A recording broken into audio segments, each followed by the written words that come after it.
Hey there, and welcome to another journey through biblical history's more spirited moments. Whether you're settling in for the night or just need something to slow down your racing thoughts, I'm glad you're here with me tonight.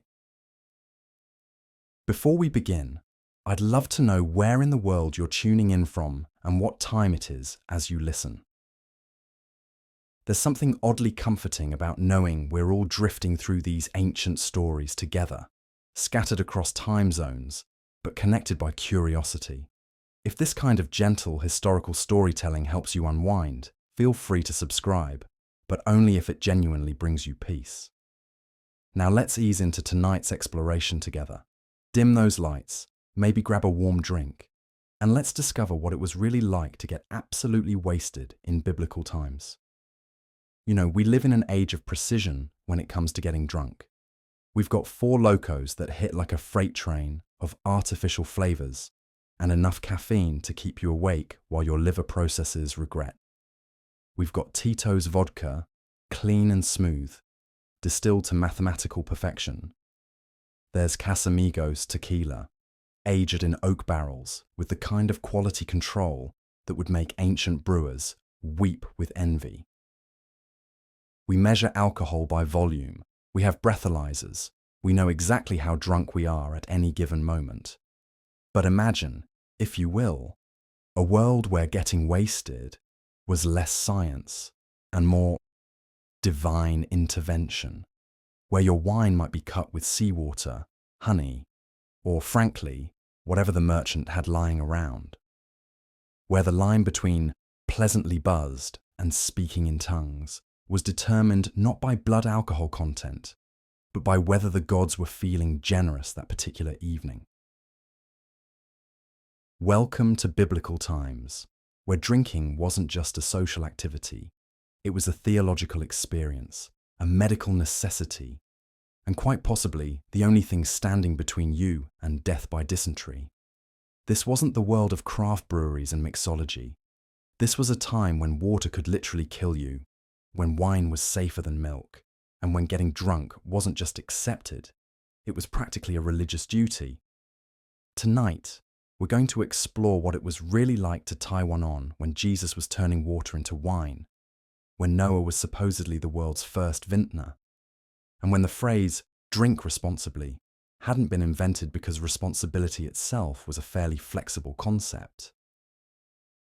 We'll discover why biblical drinking makes our modern binge culture look like a church picnic, how ancient people got absolutely obliterated on beverages that would make your grandmother's cooking wine seem sophisticated, and why being the designated chariot driver was a job nobody wanted. So settle in, because we're about to take a journey back to a time when happy hour lasted from sunrise to sunset, when wine was considered a gift from God himself, and when the hangover cure was usually just more wine. This is the story of biblical drinking, where getting wasted wasn't just a weekend activity, it was a way of life.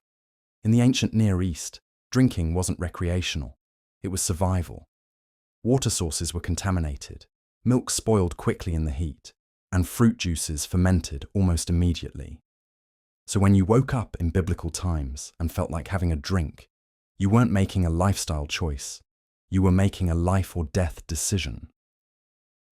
The alcohol in fermented beverages killed the bacteria that would otherwise send you to meet your maker a lot sooner than intended. But here's where things get interesting. The wine they were drinking wasn't the refined, carefully balanced vintages we know today. Biblical wine was more like, well, imagine if someone took grape juice, added some honey, threw in a handful of spices, maybe some tree resin for flavor, let it ferment in a clay pot that hadn't been properly cleaned since the last plague, and then served it warm. That was Tuesday's special. The alcohol content varied wildly. Sometimes you'd get something barely stronger than grape juice. Other times, you'd take a sip and suddenly understand why the Israelites saw burning bushes. There was no quality control, no aging process, no careful monitoring of fermentation. Wine was made by crushing grapes with your feet, the same feet that had been walking through desert sand and God knows what else, then letting nature take its course. and the quantities they consumed. Well, let's just say that when the Bible talks about people drinking wine, it's not talking about a polite glass with dinner. We're talking about amphorae, large clay vessels that held several gallons. When you sat down to drink in biblical times, you weren't having a cocktail. You were committing to an experience that often lasted for days. The wealthy would mix their wine with water, not to be responsible, but because straight biblical wine could literally blind you. The poor drank whatever they could get their hands on, often wine so rough it had to be strained through cloth to remove the chunks. Yes, chunks. Wine with texture was not a selling point, it was just Tuesday. But perhaps most fascinating of all was the social aspect. Getting drunk in biblical times wasn't seen as a moral failing. It was seen as connecting with the divine. Wine was literally called the blood of the grape, and drinking it was considered a form of communion with God's creation. Drunkenness wasn't shameful, it was transcendent. Well, up to a point. There's always that point. And that point, dear listener, is where our story really begins. Because when ancient people got drunk, they didn't just get drunk, they got biblically drunk. And that, as we're about to discover, was something else entirely. Now, before we dive deeper into this alcoholic nightmare, let's take a moment to appreciate just how different getting wasted was back then, compared to our modern methods of self-destruction. Because while you might think chugging a Four Loko in a parking lot at 2 a.m. represents the peak of questionable life choices, at least you know exactly what you're consuming. That bright, artificially coloured can tells you everything. 12% alcohol by volume. Caffeine content, clearly labelled. Ingredients listed in order of predominance. Sugar content calculated to the gram. You can make informed decisions about your impending regret. You know that mixing Four Loko with tequila shots is going to result in texting your ex at 3 a.m. and waking up in someone else's clothes. You understand the basic chemistry of what's happening to your liver. Modern alcohol comes with warning labels, age restrictions, and the general cultural understanding that moderation exists as a concept, even if we choose to ignore it. But imagine, if you will, living in a time when getting drunk wasn't just recreational self-harm, but literally one of the safest beverage options available to you, where the choice wasn't between sobriety and intoxication, but between mild poisoning from alcohol and severe poisoning from contaminated water. Where wine wasn't a luxury for special occasions, but the primary liquid you consumed to avoid dying of dysentery before your 30th birthday. In biblical times, wine wasn't just a drink, it was infrastructure. It was medicine. It was currency, religious sacrament, and social lubricant, all rolled into one fermented package. But here's the thing that would absolutely horrify any modern sommelier or craft beer enthusiast. They had no idea what they were actually drinking. Picture this. You're a Bronze Age farmer, and you've just crushed your grapes with your feet, the same feet that have been walking through animal waste, mud, and whatever passed for streets in ancient Mesopotamia. You've got open wounds on your legs from farming accidents. Your feet are caked with substances that would make a modern health inspector weep, and you're using those feet to stomp the grapes that will become your family's primary beverage for the next year. The fermentation process was equally horrifying by today's standards. No temperature control, no understanding of yeast cultures, no sanitation protocols, just grapes, whatever natural yeasts happened to be floating around in the air, and hope. Sometimes they'd add honey, which sounds pleasant until you realize the honey was probably full of bee parts and environmental contaminants. They'd throw in tree resin for flavor, not realizing they were essentially adding turpentine to their wine. The alcohol content was completely unpredictable. One batch might be barely alcoholic, like drinking slightly funky grape juice. The next might be strong enough to use as a disinfectant. There was no quality control, no standardization, No way to know if this particular jug of wine would give you a pleasant buzz or make you go temporarily blind. And the storage situation. Oh, the storage situation. We're talking about large clay amphorae, porous containers that would absorb flavors and harbor bacteria. Wine stored in these vessels would often develop a layer of mold on top, which they'd simply skim off and continue drinking what was underneath. The wine would be contaminated with pottery dust, insect parts, and whatever happened to fall into the vessel during the months or years it was aging. They served it warm because they had no refrigeration.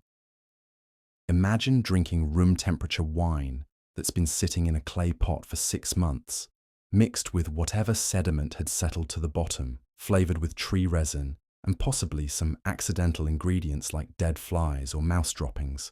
And this was the good stuff. This was what you drank when you wanted to celebrate. But here's where it gets really interesting from a cultural perspective. In biblical times, being drunk wasn't seen as a moral failing or a sign of weakness. It was often viewed as a form of divine communion. Wine was considered a gift from God, and the altered state of consciousness that came with intoxication was sometimes interpreted as getting closer to the divine. The Bible is full of references to wine and drinking that would make modern religious conservatives extremely uncomfortable. Noah, supposedly one of the most righteous men on earth, got so drunk after the flood that he passed out naked in his tent. This wasn't presented as scandalous behavior, just something that happened. Abraham served wine to angels. Jesus turned water into wine as his first miracle, and not just any wine, but wine so good that the wedding guests were amazed. Compare this to modern drinking culture, where we've medicalized and moralized alcohol consumption to an almost neurotic degree. We have breathalyzers and blood alcohol content charts. We know exactly how many drinks will impair our judgment and by how much. We have designated drivers and ride-sharing apps and an entire infrastructure built around the assumption that drinking and decision-making don't mix well. But in biblical times, wine was often mixed with water, not because they understood the importance of hydration, but because it was literally the only way to make water safe to drink. The alcohol would kill some of the bacteria and parasites that would otherwise cause deadly infections. They weren't trying to pace themselves or maintain sobriety. They were trying not to die of cholera. The social dynamics were completely different too. Today, if you show up to work drunk, you get fired and possibly sent to rehab. In biblical times, if you showed up to work sober, people might assume you were sick or too poor to afford wine. Drinking was so normalized that abstinence was actually noteworthy. The Nazarites took special vows to avoid wine, and this was considered a significant religious commitment, like taking monastic vows today. And let's talk about the quantities involved. Modern binge drinking is amateur hour compared to biblical wine consumption. We're talking about people who drank wine with every meal, wine between meals, wine as a bedtime drink. Wine was their water, their juice, their coffee, and their cocktail all in one. A typical person might consume the equivalent of a modern bottle of wine per day, but spread out over constant sipping rather than concentrated drinking sessions. The hangover situation must have been absolutely brutal. No aspirin, no electrolyte drinks, no understanding of dehydration or blood sugar. You just had to suffer through it while doing manual labor in the desert sun. And because the wine quality was so inconsistent, you never knew if today's batch would leave you feeling fine or like you'd been hit by a chariot. But perhaps most remarkably, this constant state of mild intoxication was considered normal, even virtuous. Wine was associated with prosperity, hospitality, and divine blessing. A land flowing with wine was a promised land. A wedding without wine was a social disaster. A harvest festival without wine was essentially impossible to imagine. the contrast with our modern approach couldn't be more stark. We've turned alcohol into a carefully regulated substance, surrounded by warnings and restrictions and social taboos. We drink specific amounts at specific times for specific reasons. We have wine tastings and cocktail culture and craft beer movements that treat alcohol like fine art. But for most of human history, getting drunk was just Tuesday. It was survival strategy, social necessity, and religious practice all rolled into one. And while we might look back at biblical drinking culture with a mixture of horror and fascination, we should remember that they were working with the tools and knowledge they had available. They couldn't exactly pop into a convenience store for a bottle of Evian when they were thirsty. They couldn't order a Casamigos margarita with precise measurements and premium ingredients. They had grapes, clay pots, and hope. And somehow, they built entire civilizations while maintaining a collective blood alcohol content that would probably be illegal in most modern countries. So the next time you're sipping a perfectly temperature-controlled, precisely measured cocktail made with ingredients that have been tested for purity and labeled for content, maybe raise a toast to those ancient drinkers who paved the way. They may not have known what they were doing, but they did it with style, and more importantly, they survived long enough to pass down the knowledge that sometimes getting a little drunk is better than being completely sober in a world that's trying to kill you. Now, let's talk about something that would make our modern drinking debates seem absolutely quaint by comparison: the social dynamics of getting drunk in biblical times. Because if you think arguing about whether someone's had too much at a modern party is awkward, try navigating the complex web of religious law, tribal politics, and divine judgment that surrounded every single cup of wine in ancient Israel. Picture this scenario. You're at a wedding feast in first-century Palestine. The celebration has been going on for days because biblical weddings weren't quick courthouse affairs. They were week-long community events. Wine is flowing freely, not just because people want to party, but because it's literally safer than the water. The fermentation process kills bacteria that would otherwise send you to an early grave.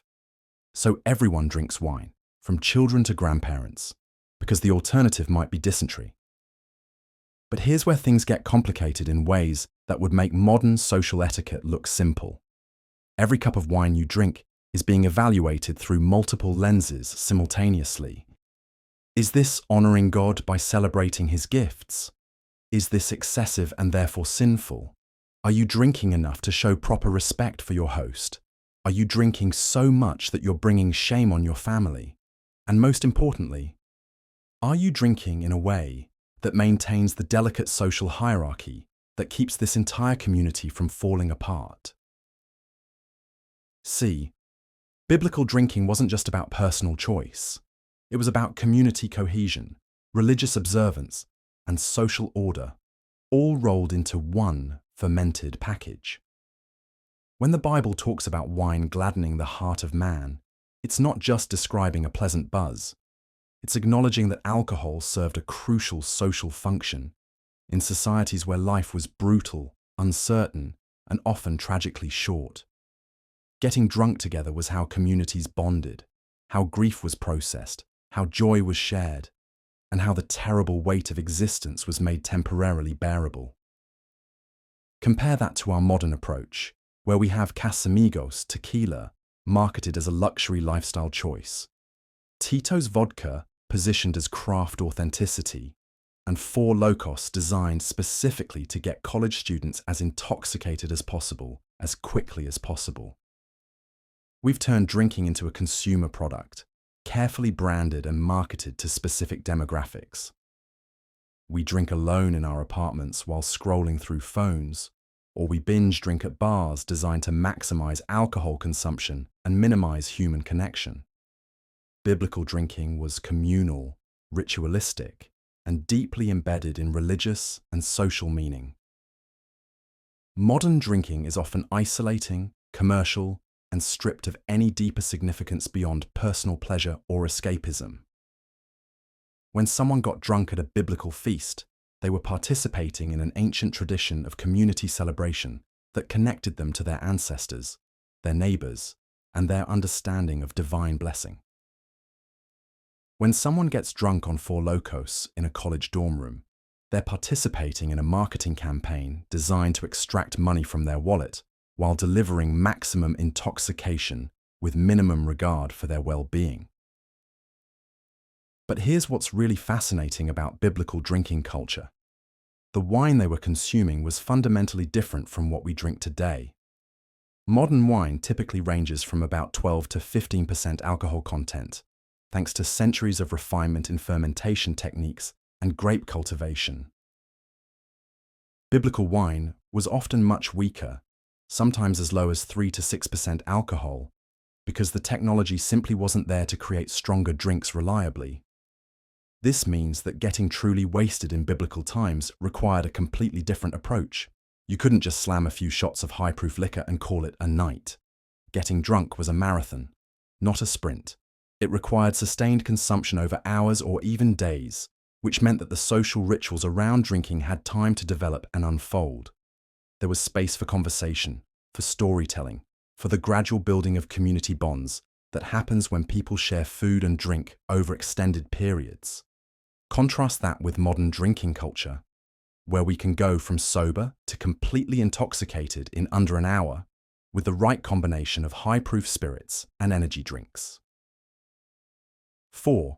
Locos, for instance, was specifically engineered to deliver both alcohol and caffeine in concentrations that could take someone from zero to blackout drunk faster than their body could process what was happening to them. We've essentially weaponized alcohol consumption, turning it into an efficiency exercise rather than a social ritual. The biblical approach to drinking also came with built-in social controls that we've largely abandoned. When everyone in your community knows your family, when you're likely to see the same people every day for your entire life, when your reputation affects not just you, but your children and grandchildren, there's tremendous social pressure to drink responsibly. Getting sloppy drunk wasn't just embarrassing. It could have consequences that lasted generations. Modern drinking culture, especially in urban environments, often lacks these social controls. You can get completely wasted at a bar full of strangers, stumble home to an apartment where no one knows your name, and wake up the next morning with no social consequences beyond your own hangover. The anonymity that modern life provides can be liberating, but it also removes the community accountability that historically helped regulate alcohol consumption. There's also the matter of what drinking meant in terms of wealth and social status. In biblical times, wine was often a luxury item, especially good wine. The fact that Jesus chose to perform his first miracle by turning water into wine at a wedding wasn't just about providing refreshment. It was about ensuring that the host family wouldn't be socially humiliated by running out of wine before the celebration was complete. Wine was social currency, and having enough wine to keep your guests happy was a matter of family honor. Today, we have the opposite problem. Alcohol is so cheap and readily available that it's become a marker of social dysfunction rather than social status. The expensive bottles of Casamigos or premium vodka serve as status symbols, but they're status symbols in a culture where the ability to consume large quantities of alcohol quickly is often seen as impressive rather than concerning. Biblical drinking culture also had to navigate the complex relationship between celebration and sin in ways that modern drinkers rarely consider. The Bible simultaneously celebrates wine as a gift from God and warns against the dangers of drunkenness. This created a theological tightrope that believers had to walk, enjoying God's gifts without falling into excess. This tension shows up throughout biblical literature. The Psalms praise wine that gladdens the heart. Ecclesiastes recommends drinking wine with a merry heart. And Jesus himself drank wine and provided it for others. But the same scriptures warn that wine can mock, that drunkenness leads to poverty and shame, and that those who linger long over wine will see strange things and speak perverse words. Modern drinking culture has largely abandoned this kind of moral complexity.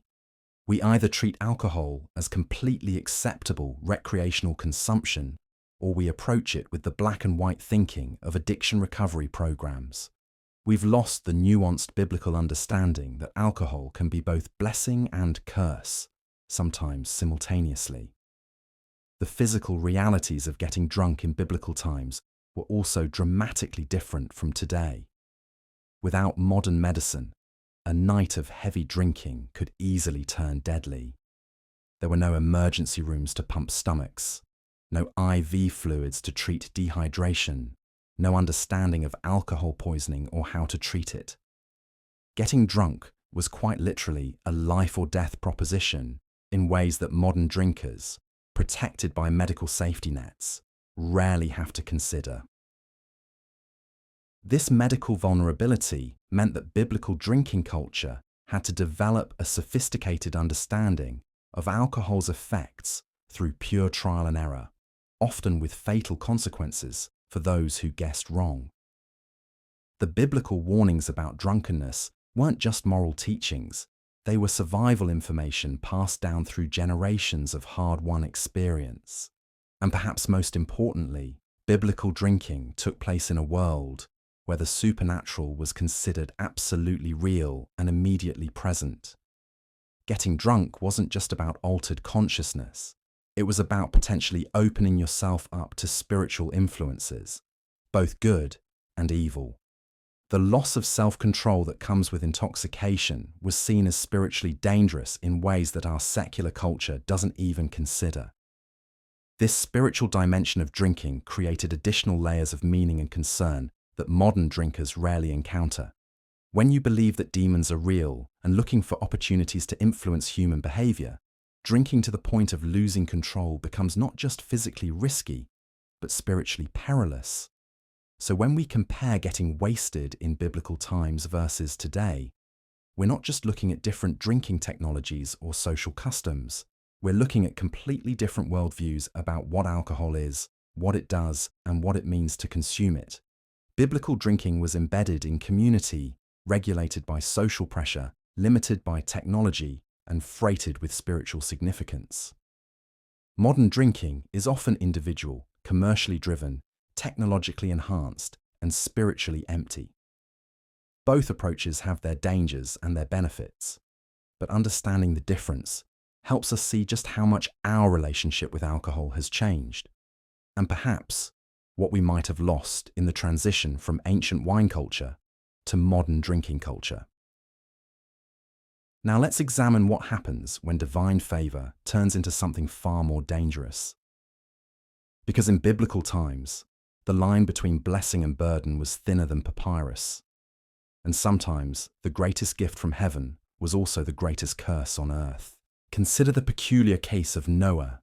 Here was a man chosen by God himself, told to build an ark while his neighbors laughed and pointed.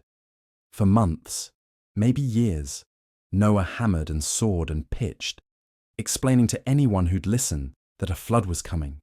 They thought he'd lost his mind. The sun shone, the fields grew green, children played in the dust. What flood? Then the rains began, and suddenly Noah's divine connection didn't feel like such a blessing anymore. Because yes, he was saved, but he also had to watch the entire world drown.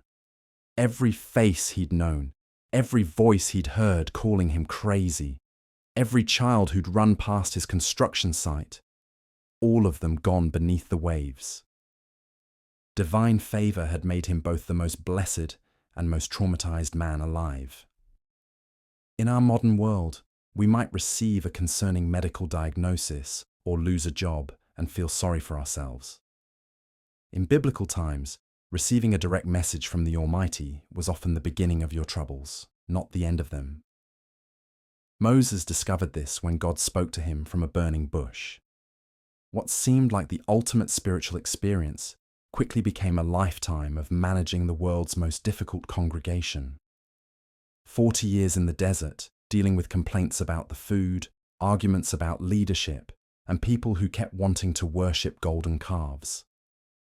The biblical authors understood something we sometimes forget. Proximity to the divine was transformative. Yes, but also terrifying.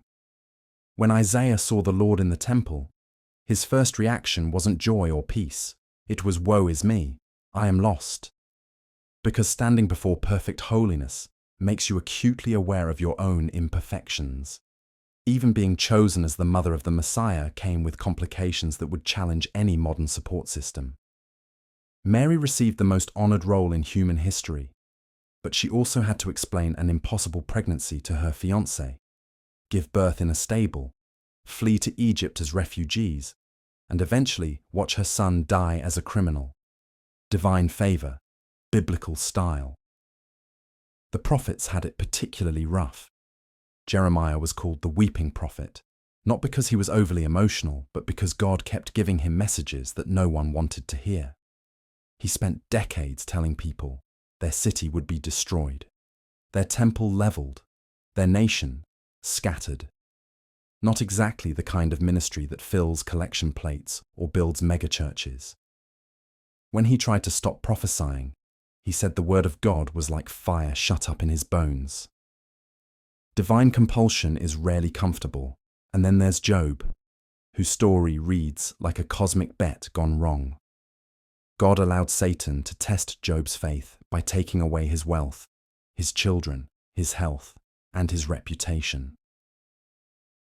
Job's friends spent the entire book trying to convince him he must have done something wrong, because surely God wouldn't allow such suffering without cause. But sometimes divine testing looks an awful lot like divine abandonment, and the line between the two isn't always clear from ground level. The biblical understanding of divine favor was far more complex than our modern prosperity theology suggests. Blessing often came disguised as hardship. Protection sometimes looked like persecution.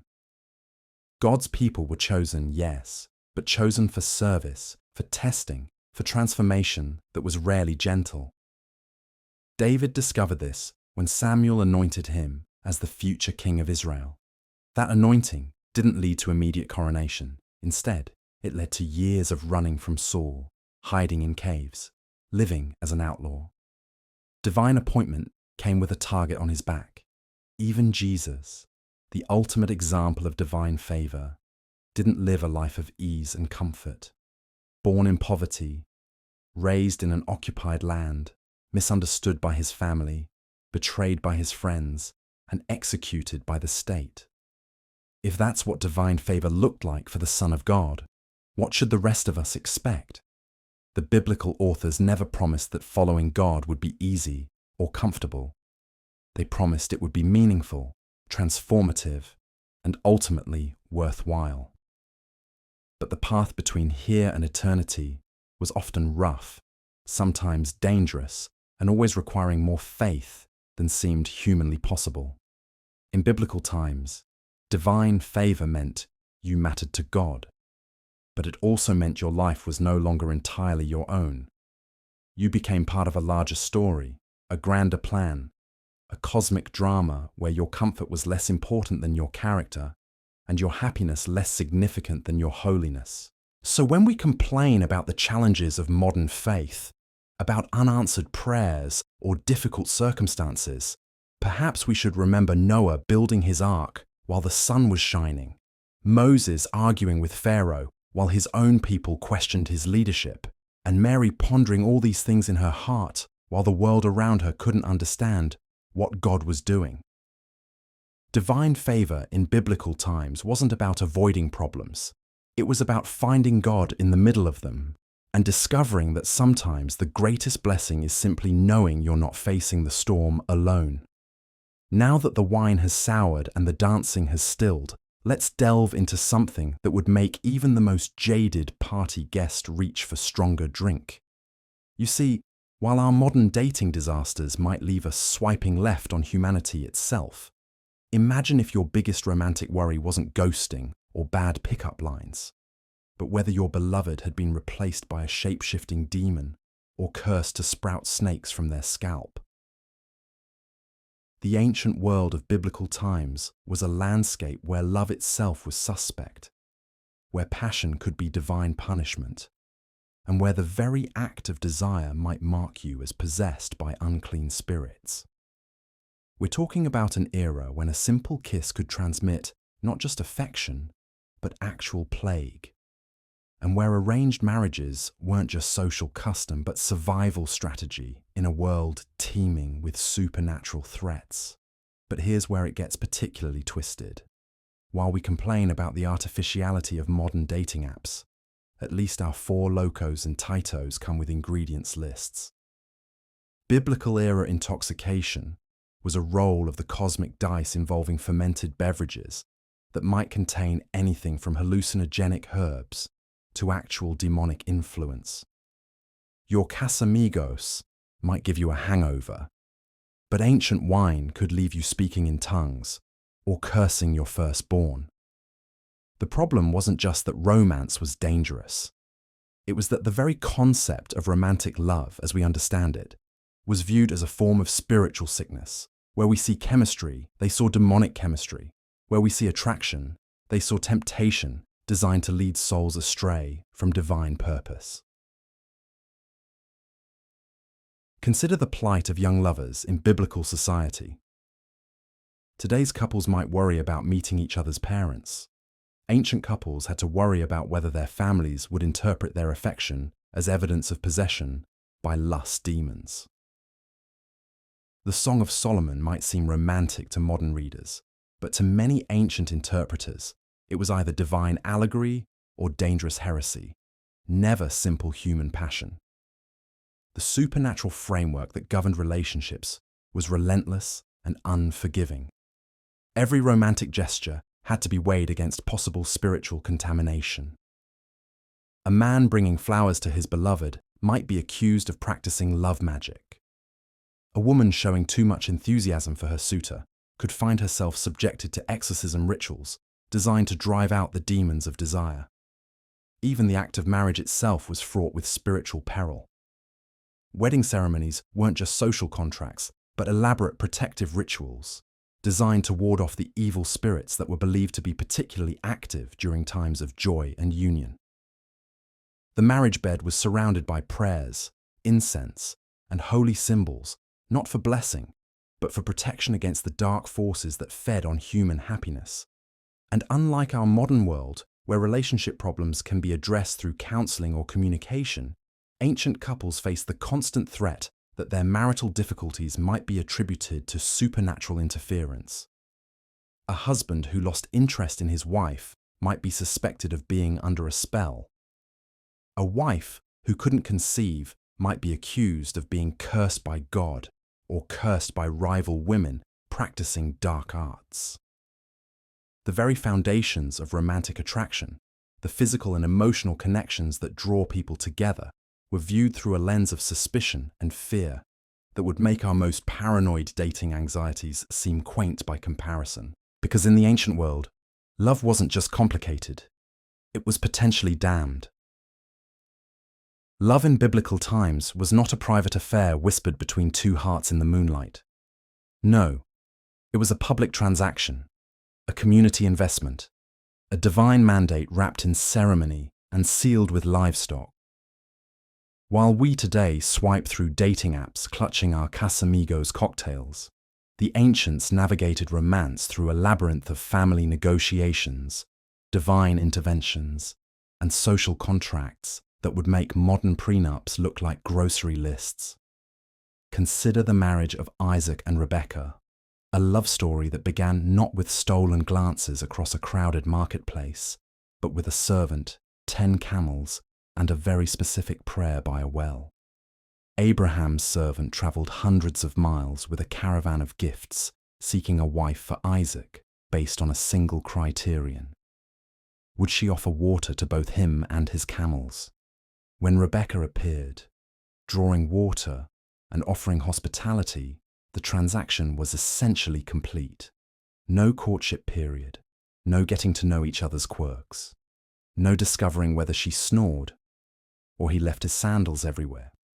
Just divine confirmation through acts of service and an immediate betrothal negotiation with her family. The servant presented gold jewelry, silver ornaments, and fine clothing before Rebekah had even learned Isaac's name. Her family, seeing the wealth involved, quickly agreed to the arrangement. Rebekah's consent was sought, yes, but only after the economic and social benefits had been thoroughly calculated.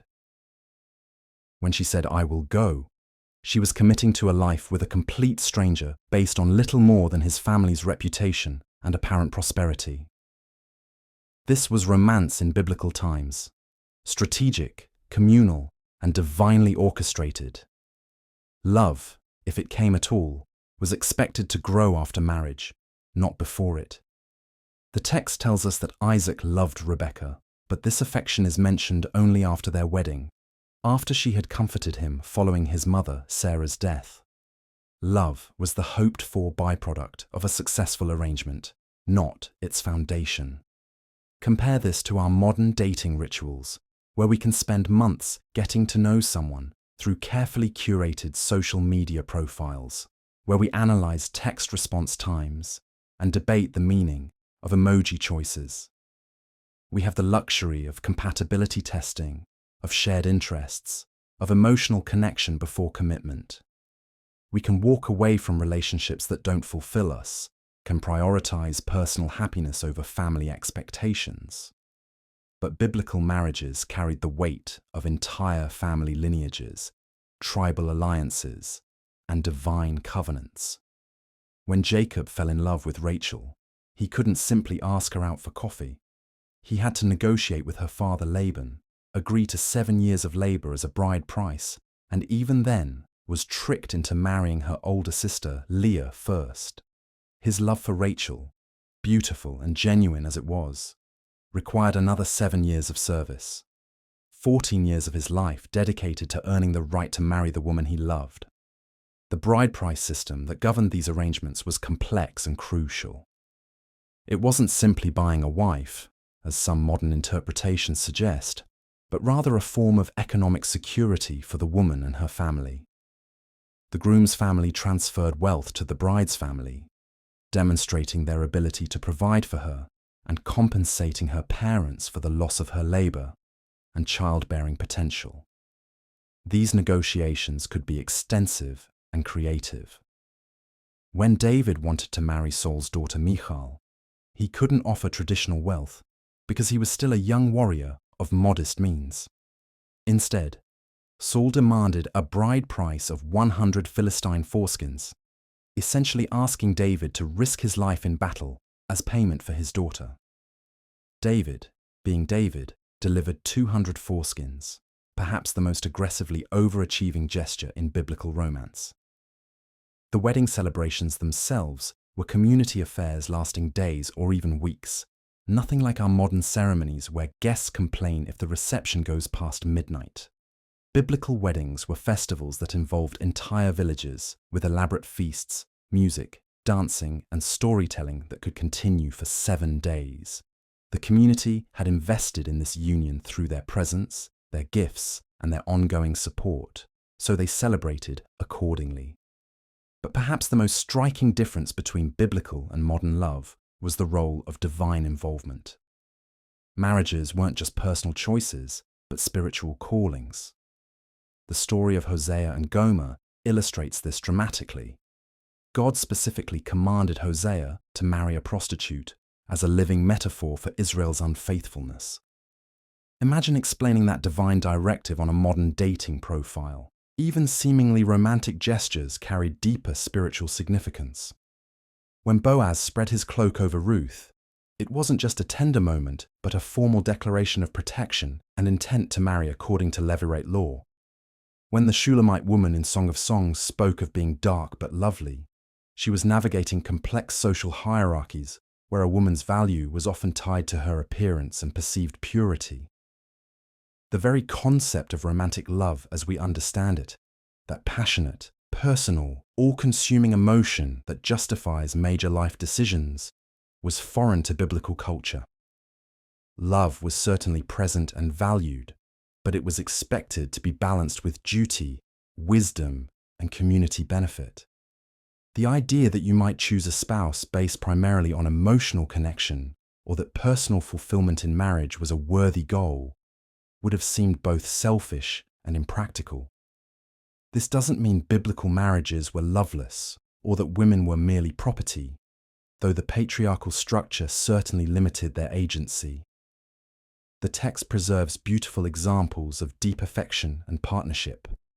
Abraham and Sarah's long journey together, Jacob's devotion to Rachel, Elkanah's tenderness toward Hannah despite her infertility, the mutual respect between Aquila and Priscilla. But these loves developed within systems of constraint that modern daters can barely imagine. When we complain about the complexities of contemporary romance, we might remember that at least our biggest worry is usually whether someone will text back, not whether our families can agree on an appropriate number of goats to exchange for our hand in marriage. The biblical model of love was patient by necessity, communal by design, and practical by requirement. It was love that built civilizations, strengthened tribes, and created the stable family structures that allowed ancient societies to flourish in harsh environments. It was love that understood itself as part of something larger, a divine plan, a family legacy, a community's future. Perhaps there's wisdom in that approach, even as we celebrate our modern freedoms. In our age of endless options and instant gratification, where relationships can be ended with a swipe and new ones started with a click, we might learn something from the biblical understanding that love is not just a feeling but a commitment, not just a personal experience but a community investment, not just a moment of passion, but a lifetime of choosing faithfulness even when feelings fluctuate. The ancients knew something we've perhaps forgotten, that the strongest loves are often those that are nurtured slowly, supported by community, and rooted in something deeper than temporary attraction or emotional satisfaction alone. But even if you manage to navigate the treacherous waters of social hierarchy, religious oppression, and family politics, there remained one final enemy of medieval romance that was perhaps the most cruel of all: death itself. In our modern world, we plan for the future, build relationships over decades, and generally expect to live long enough to see our romantic stories unfold. But in medieval times, love was always a race against time, because time was something most people simply didn't have. The average life expectancy in medieval Europe hovered somewhere between 30 and 40 years old. Think about that for a moment. If you were lucky enough to survive childhood, which about half of all children didn't, you might have 20 good years of adulthood before disease, accident, or simple exhaustion claimed you. This meant that romantic relationships existed under a constant shadow of mortality that would be unimaginable to us today.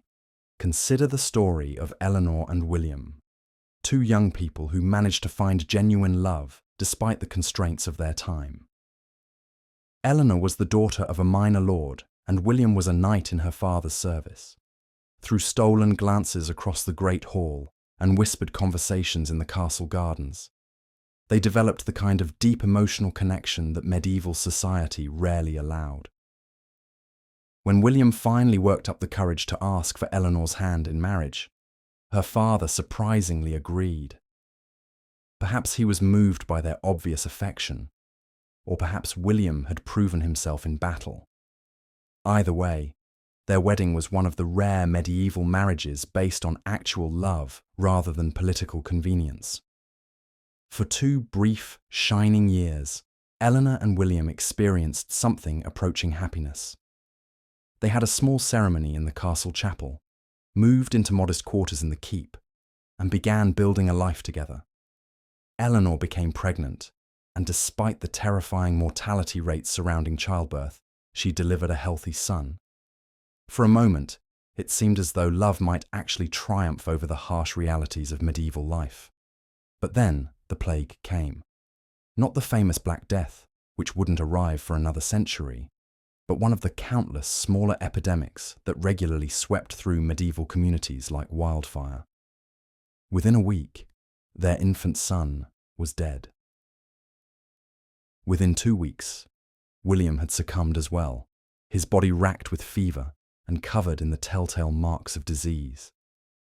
Eleanor, somehow spared by the illness, was left alone at 19 years old, having experienced the full arc of love, marriage, parenthood, and devastating loss in the span of just 3 years.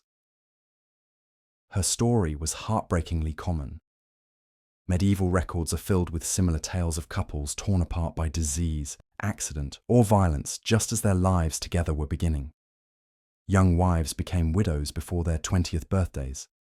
Husbands watched helplessly as their wives died in childbirth, taking their unborn children with them. Parents buried child after child, their hearts breaking a little more with each small grave they dug. The constant presence of death didn't just end relationships, it poisoned them from the beginning. How do you fully open your heart to someone when you know that disease could take them away at any moment? How do you plan for the future when the future is so uncertain? Medieval people learned to love with a kind of desperate intensity, knowing that every moment together might be their last. This urgency infused medieval romance with a tragic quality that modern love stories can barely capture. When a knight rode off to war, both he and his lady knew there was a very real chance he would never return. When a woman became pregnant, the entire family held their breath for 9 months, knowing that childbirth killed more mothers than any battlefield claimed soldiers. Even simple illnesses that we treat with over-the-counter medications today could spell doom for medieval lovers. The lack of effective medical care meant that a simple cut could become infected and led to death by sepsis. A fever could be the first sign of any number of fatal diseases. A cough might indicate tuberculosis, which would slowly waste away its victim over months or years. Dental problems, which we've already discussed, could lead to abscesses that killed through infection. There was no such thing as a minor health issue in medieval times, because any health issue could potentially be fatal. This medical reality created a culture where physical affection itself was dangerous. Intimate contact could spread disease from one partner to another. Sharing food, drinks, or even sleeping in the same bed carried risks that we can barely comprehend today. Sexually transmitted diseases ran rampant through medieval populations, often causing sterility, madness, or death. Even kissing, that most basic expression of romantic affection, could literally be a matter of life and death. The psychological toll of living under such constant threat was enormous. Medieval people developed a kind of emotional armor to protect themselves from the pain of repeated loss. They learned to hold something back, to not love too deeply because the cost of losing someone you truly cherished was simply too great to bear repeatedly. This created relationships that were often more guarded and practical than passionate, even when genuine affection existed between partners. The seasonal nature of medieval life also meant that death came in waves. Winter was particularly brutal, not just because of the cold, but because malnutrition weakened immune systems and made people more susceptible to disease. Spring brought its own dangers as contaminated water sources, and poor sanitation led to outbreaks of dysentery and cholera. Summer heat could spoil food and spread illness, while autumn harvest accidents claimed their share of victims. For women, the danger was particularly acute during their childbearing years. Pregnancy was essentially a death sentence that you might survive. With no understanding of proper nutrition, prenatal care, or sterile birthing practices, even the healthiest young women faced terrifying odds every time they conceived. Many women died not just during childbirth, but from complications that developed weeks or months afterward. Infection, hemorrhaging, and exhaustion claimed countless new mothers who had survived the birth itself, only to succumb to its aftermath. The high infant mortality rate created its own special hell for medieval parents. Couples might have 10 pregnancies, but only see 2 or 3 children reach adulthood. Each birth was accompanied by the knowledge that this child too might not survive their first year. Parents learned not to become too attached to their babies, sometimes not even naming them until they had survived their first few months. The emotional distance this created between parents and children was a survival mechanism, but it also meant that even successful families were often marked by a kind of resigned sadness. Men faced their own mortality challenges. War was an obvious danger, but so was the simple business of daily life.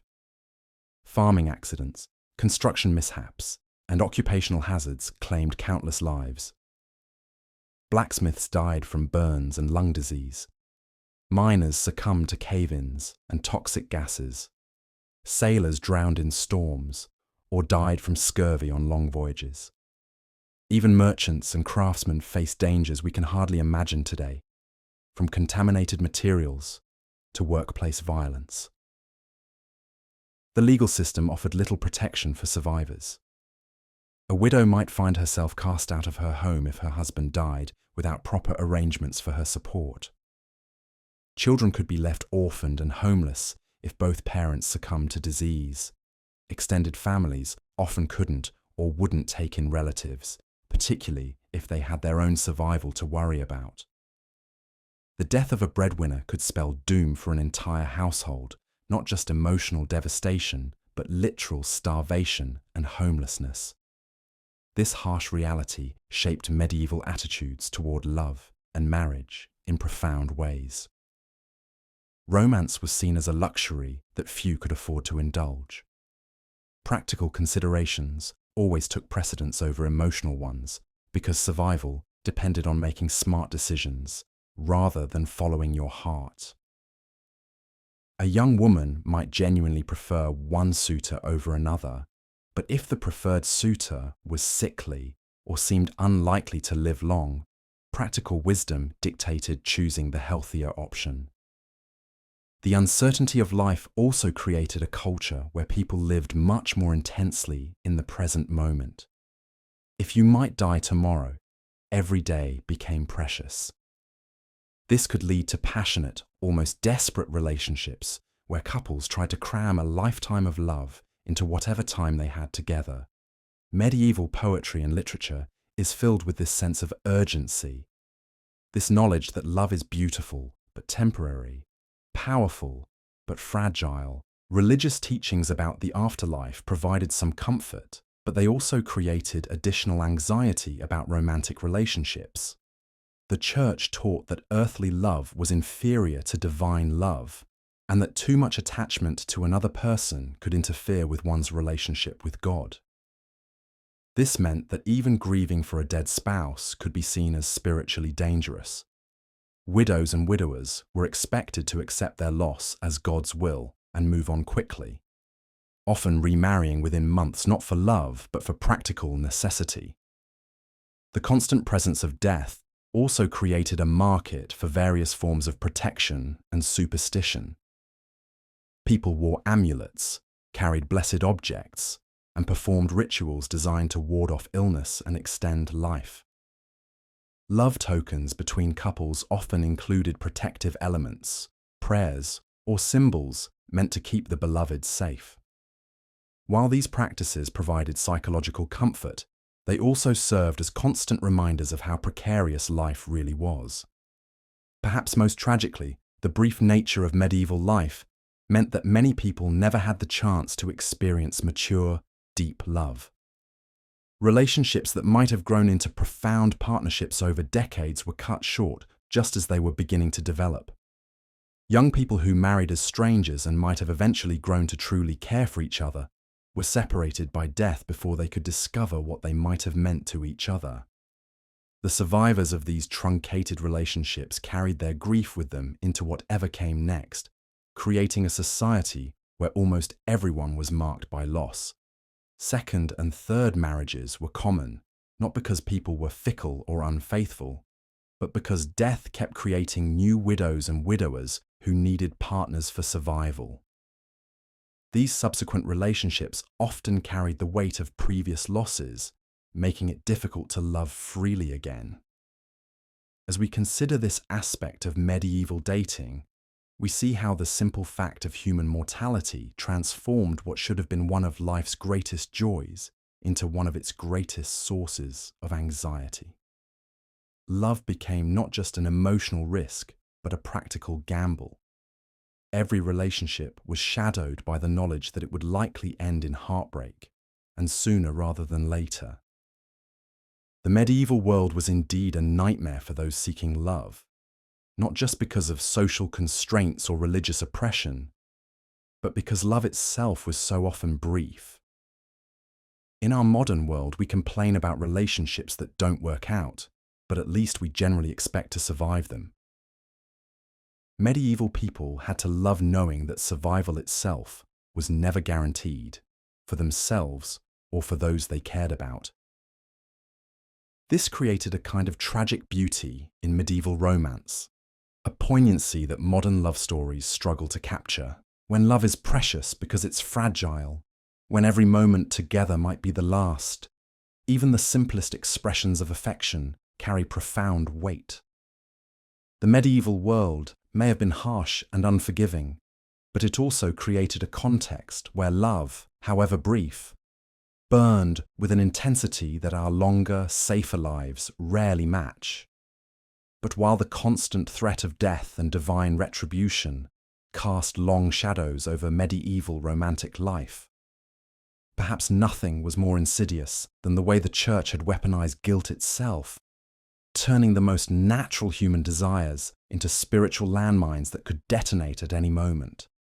You see, falling in love in medieval times wasn't just dangerous because of disease or social consequences. It was dangerous because the very act of desire had been reframed as a pathway to eternal damnation. Picture this. You're a young peasant named Willem, maybe 16 years old, and you've caught the eye of Margot, the miller's daughter. In our modern world, this might be the beginning of a sweet courtship story. Maybe you'd ask her to coffee, send some texts, meet her friends. But in Willem's world, even the thought of Margot's smile was enough to send him into a spiral of spiritual terror. The church taught that lustful thoughts were sins equivalent to lustful actions. The medieval mind made no distinction between wanting and doing. If Willem found himself thinking about Margot's laugh, about what it might feel like to hold her hand, about the way her hair caught the sunlight during Sunday Mass, he was already damned. The priests preached that these thoughts came directly from Satan, that romantic desire was quite literally the devil's work. So Willem would kneel in his family's one-room hovel, praying desperately for God to cleanse his heart of these evil impulses. He would fast, denying himself food as penance for the sin of finding another human being attractive. He might even engage in self-flagellation, whipping his own back until it bled, trying to drive out the demons of desire that the church assured him were corrupting his soul. Meanwhile, Margot faced an even more impossible situation. If Willem's desires were sinful, hers were absolutely diabolical. The church taught that women were inherently more susceptible to temptation, more likely to lead men astray, more aligned with the forces of evil. If Margot felt any attraction to Willem, if she enjoyed his attention or hoped he might speak to her, she was not just sinning, she was potentially acting as an agent of Satan himself. The theological framework surrounding medieval sexuality was designed to make normal human attraction feel like spiritual warfare. Every flutter of the heart was a battle between good and evil. Every stolen glance was a potential victory for the forces of darkness. Young people were taught to view their own emotions as evidence of moral corruption. Consider the writings of Thomas Aquinas, whose theological treatises shaped medieval Christian thought for centuries. Aquinas wrote extensively about the hierarchy of sins, placing sexual desire, even within marriage, as inherently problematic. He argued that sexual pleasure, even between husband and wife, was acceptable only when it was subordinated to the goal of procreation and when it was approached with appropriate shame and restraint. This created an impossible psychological burden for medieval lovers. They were expected to desire each other just enough to reproduce, but not so much that they enjoyed it. They were supposed to engage in physical intimacy while maintaining emotional distance. they were told to love their spouses, but to love God more, and to always remember that earthly affection was a pale shadow of divine love. The practical effect of this theological framework was to poison romantic relationships with guilt, fear, and shame. Wedding nights became exercises in spiritual gymnastics, with couples trying to navigate the narrow space between fulfilling their marital duties and avoiding the sin of excessive pleasure. Many medieval marriage manuals included detailed instructions about which sexual positions were acceptable, which days of the week intimate relations were permitted, and how couples should pray before and after physical intimacy to minimize the spiritual damage. But the Church's war on romantic feeling extended far beyond the marriage bed. The entire concept of courtship was viewed with deep suspicion. Young people who showed too much interest in each other were seen as prioritizing earthly desires over heavenly ones. Families would often separate couples who seemed too attached, sending one partner away to relatives in distant villages or, in extreme cases, to religious institutions. The troubadour tradition of courtly love, which we discussed earlier, can be understood partly as a response to this impossible situation. By creating elaborate fantasies of unconsummated passion, medieval poets were trying to find a way to celebrate romantic feeling without triggering accusations of spiritual corruption.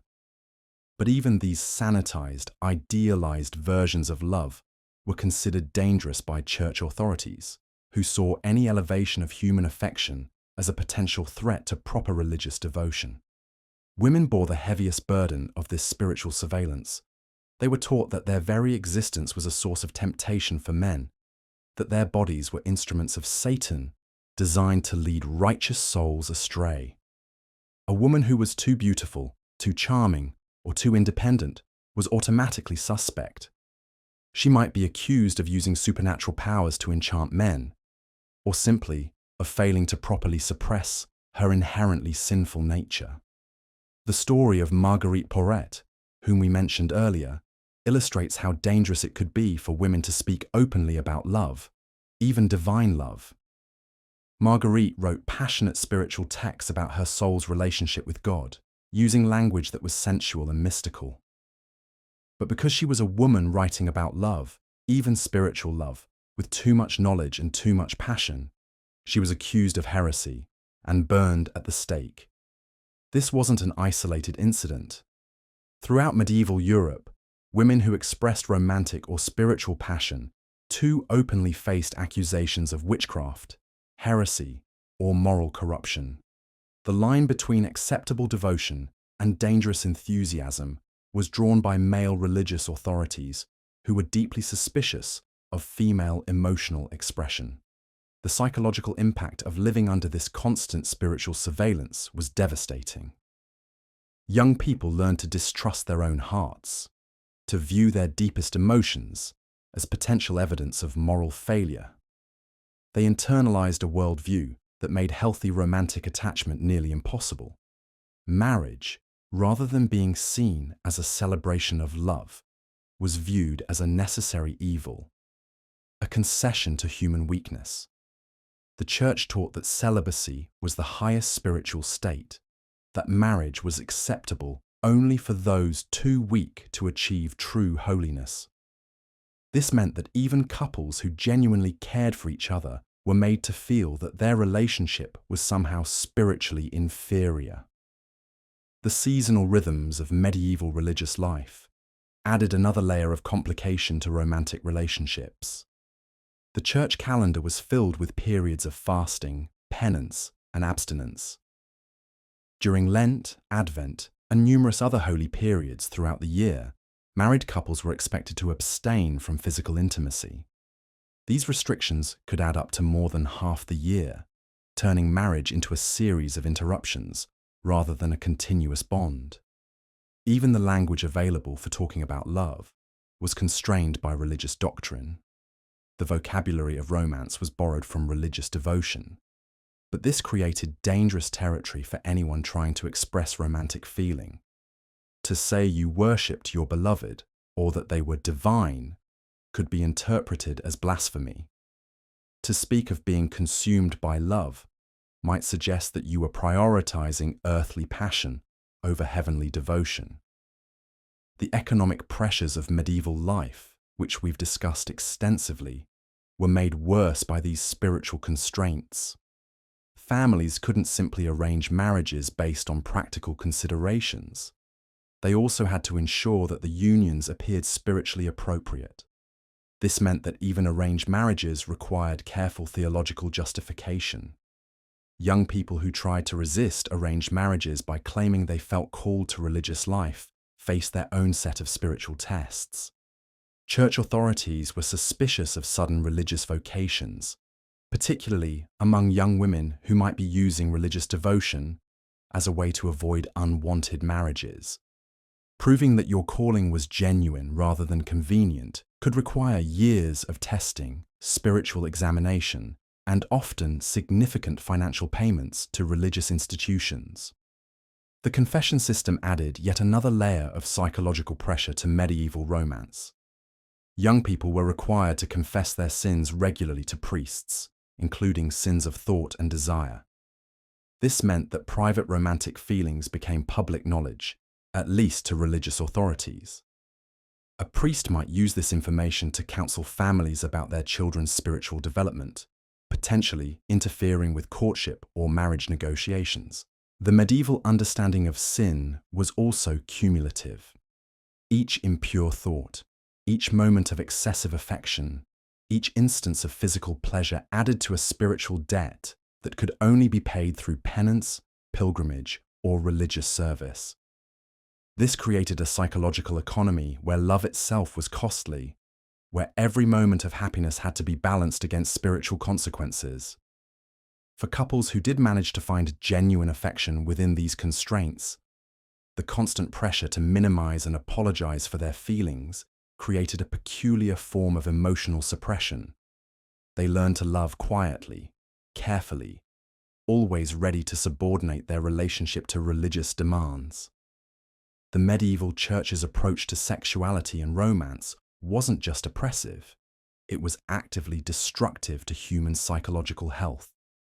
By teaching people to fear and distrust their own emotions, by making natural human desires seem like evidence of moral corruption, by creating impossible standards for appropriate levels of affection, the religious authorities of medieval Europe created a system that made healthy relationships nearly impossible. This spiritual warfare against love had lasting consequences that extended far beyond individual relationships. It shaped cultural attitudes towards sexuality, marriage, and emotional expression that persisted for centuries. The idea that romantic passion was somehow dangerous or spiritually suspect, that women's desires were particularly problematic, that physical pleasure was inherently sinful. These beliefs continued to influence Western culture long after the medieval period ended. So when we think about why dating was a nightmare in medieval times, we can't ignore this fundamental psychological dimension.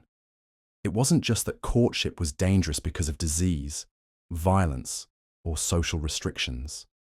It was dangerous because the very experience of falling in love had been reframed as a spiritual crisis, a battle between good and evil, fought on the battlefield of the human heart.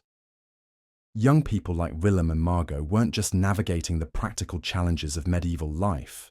They were trying to find love in a world that had declared love itself to be the enemy. And that, perhaps more than any external threat, was what made medieval romance truly nightmarish. But perhaps no aspect of medieval romance was more soul-crushing than the complete absence of choice in matters of love. In our modern world, we take for granted the revolutionary idea that we might actually choose our own romantic partners. But in medieval times, such freedom wasn't just rare. It was dangerous, subversive, and often punishable by death. Picture young Agnes, a merchant's daughter in 14th century England. At 15, she's already considered past her prime for marriage. Her father has been negotiating with the family of Robert, a wool trader's son, for the better part of 2 years. Agnes has spoken to Robert exactly 3 times, always under the watchful gaze of both families. She knows he has a lazy eye, breath that could wilt flowers, and a disturbing habit of picking his nose during conversation. But her feelings about these qualities are utterly irrelevant. The marriage contract isn't about Agnes and Robert's compatibility. It's about combining 2 moderately successful businesses, securing wool trade routes, and ensuring both families have enough resources to survive the next famine. Agnes is essentially a high-value trading card in a complex economic game, and her personal happiness is about as relevant as the weather in distant Constantinople. When Agnes dares to mention that she finds Robert repulsive, her mother slaps her hard across the face and reminds her that God's plan for women is submission and silence. Her father threatens to send her to a convent if she continues this rebellious talk. The local priest lectures her about the sin of pride, explaining that romantic love is a dangerous delusion that leads souls away from proper devotion to God. This wasn't unusual brutality. This was standard operating procedure. Medieval society had developed an entire theological and legal framework designed to crush any hint of romantic agency among women. The church taught that a woman's desires were inherently corrupted by Eve's original sin. Legal codes made it clear that daughters belonged to fathers, wives to husbands, and widows to their eldest sons. There was no legal concept of a woman choosing her own romantic destiny. For peasant women, the situation was even more dire. Consider Margot, a serf bound to Lord Edmund's manor. When she falls in love with Peter, a young man from a neighbouring village, her feelings become a legal problem. Lord Edmund owns Margot's marriage rights, literally. If she marries someone from outside his domain, he loses a valuable worker. So he simply forbids the match and arranges for Margot to marry Thomas, his stable master's nephew, who already has 2 wives buried in the churchyard. Margot's tears, her pleas, her desperate attempts to explain that Thomas frightens her, none of it matters. She belongs to Lord Edmund more completely than his horses or his hunting dogs. At least his animals receive better care, since they have economic value. Margot is easily replaceable if she dies in childbirth or from one of Thomas's regular beatings. The cruelty of this system extended beyond individual marriages. Medieval society had created an elaborate network of surveillance designed to prevent unauthorized romantic connections. Young women were watched constantly by parents, siblings, neighbors, and clergy. A girl caught talking privately with a young man could be accused of unchastity, which could ruin her marriage prospects forever. Even eye contact was monitored and interpreted. Religious institutions added another layer of romantic oppression. The church taught that passionate love was spiritually dangerous, leading souls toward damnation. Young people were instructed to pray for deliverance from romantic feelings, to see attraction as a temptation from Satan. Confessors demanded detailed accounts of any romantic thoughts or desires, turning the most private feelings into sources of shame and guilt. The legal system provided no escape routes. Marriage was a permanent contract with no possibility of divorce except in the rarest circumstances. A woman who left an abusive husband faced excommunication, social ostracism, and economic ruin. She had no legal right to her children, no claim to any property, and no means of supporting herself. The choice was simple: endure whatever horrors marriage brought, or face destitution and likely death. Even among the nobility, where women theoretically had more freedom, romantic choice was an illusion. Princess Isabella's betrothal to the future Edward II was arranged when she was 6 years old. She would meet her husband exactly once before their wedding day, and by then, treaties had already been signed and armies positioned based on their union. Her personal feelings about Edward, or his obvious preference for male companions, were state secrets to be buried beneath diplomatic smiles. The most heartbreaking aspect of this system was how thoroughly it convinced its victims that their suffering was natural and divinely ordained. Women were taught from birth that wanting romantic choice was selfish, unnatural, and sinful. They learned to suppress their own desires so completely that many genuinely believed they didn't deserve better treatment. Medieval literature reflected this ideology perfectly. The romantic songs of troubadours celebrated impossible love precisely because achievable love was considered spiritually inferior. The ideal romance was one that could never be consummated, never threaten the established order of arranged marriages and political alliances. Love was beautiful only when it was tragic, doomed, and ultimately powerless. This systematic destruction of romantic agency created psychological damage that extended far beyond individual relationships. When people are taught that their deepest emotional needs are irrelevant, when they're forced into intimate relationships with people they fear or despise, when their most private feelings become sources of shame and surveillance, the result is a society-wide trauma that poisoned every aspect of human connection. The rare individuals who tried to choose their own romantic destinies faced consequences that were swift and brutal.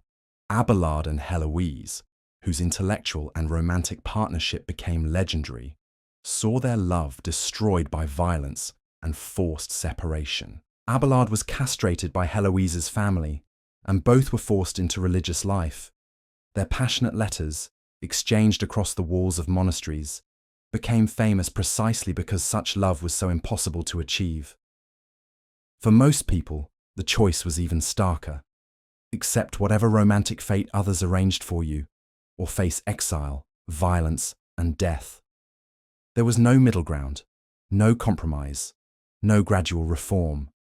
Medieval society had decided that romantic choice was incompatible with social order, and it was willing to destroy countless lives to maintain that system. As we examine this deliberate crushing of human romantic agency, we see how the nightmare of medieval dating wasn't just about practical hardships. It was about the systematic denial of one of humanity's most fundamental needs, the right to choose whom to love and to be chosen in return. And so we arrive at the end of our journey through the wine-soaked, beer-stained corridors of biblical history. We've wandered from the first grape pressed in ancient Mesopotamia to the last cup shared in a Roman tavern. We've seen civilizations rise and fall, each leaving behind their own intoxicating legacy, etched in clay tablets and carved into temple walls. But what becomes clear as we trace these ancient drinking customs is that the story of alcohol in biblical times is really the story of humanity itself. The transformation from wild fermentation to controlled brewing, from sacred ritual to social lubricant, from divine gift to dangerous temptation. These ancient peoples, stumbling through their own versions of hangovers and heartbreak, laid the groundwork for every drinking culture that would follow. The temple brewers of ancient Sumer, carefully measuring barley and dates, would hardly recognize the sleek bottles of Casamigos lining our modern bars. The Egyptian workers receiving their daily beer rations couldn't imagine a world where Four Loko combines caffeine and alcohol in ways that would terrify even the most adventurous ancient brewer. The Roman soldiers sharing watered wine around their campfires might be baffled by our bottles of Tito's, distilled to a purity they never dreamed possible. And yet, beneath all the technological advancement and modern sophistication, the fundamental human relationship with alcohol remains remarkably unchanged. We still gather to drink and bond. We still use alcohol to celebrate victories and mourn defeats. We still struggle with the line between sacred and profane, between ritual and excess, between community building and personal destruction. The biblical world's approach to drinking was simultaneously more integrated and more dangerous than our own. More integrated because alcohol was woven into the very fabric of daily life, religious practice, and social structure. More dangerous because they lacked our understanding of fermentation, sanitation, and the long-term health effects of chronic alcohol consumption. When we read about Noah planting his vineyard and becoming drunk, or Jesus turning water into wine, or Paul advising Timothy to take a little wine for his stomach, we're glimpsing a world where alcohol was neither demonized nor glorified, but simply accepted as part of the human condition. A world where getting wasted might involve anything from fermented fish sauce to date wine to barley beer that would make our strongest craft brews seem like children's drinks. The ancient Mesopotamians, those pioneering brewers and winemakers, understood something we sometimes forget in our modern world of precise alcohol content and quality control. They knew that the act of drinking together was fundamentally about connection. Their drinking songs weren't about getting blackout drunk or showing off expensive bottles. They were about celebrating the harvest, honoring the gods, and strengthening the bonds that held their communities together. The Egyptians, with their sophisticated brewing techniques and elaborate drinking rituals, recognized alcohol as both medicine and poison, blessing and curse. Their physicians prescribed beer for various ailments, while their moralists warned against the dangers of excess. This duality, this recognition that the same substance could heal or harm, depending on how it was used, reflects a mature understanding that we're still grappling with today. The ancient Israelites, navigating between pagan drinking cults and their own monotheistic traditions, developed perhaps the most nuanced approach to alcohol in the ancient world. Their scriptures are filled with both celebrations of wine as God's gift and stern warnings about the dangers of drunkenness. They understood that alcohol could be a pathway to the divine or a road to destruction, depending entirely on the heart and intentions of the drinker. The Romans, those master engineers and administrators, approached drinking with characteristic efficiency and excess. They created the infrastructure for widespread wine production and distribution, but they also created the conditions for alcoholism on a scale previously unknown.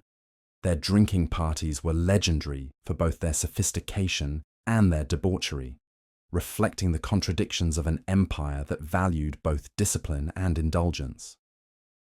As we fast forward through the centuries, we can trace the evolution of these ancient drinking practices through medieval monasteries, Renaissance courts, colonial taverns, and industrial distilleries, all the way to our modern craft breweries and artisanal distilleries. The technology has changed dramatically, but the fundamental human motivations remain the same.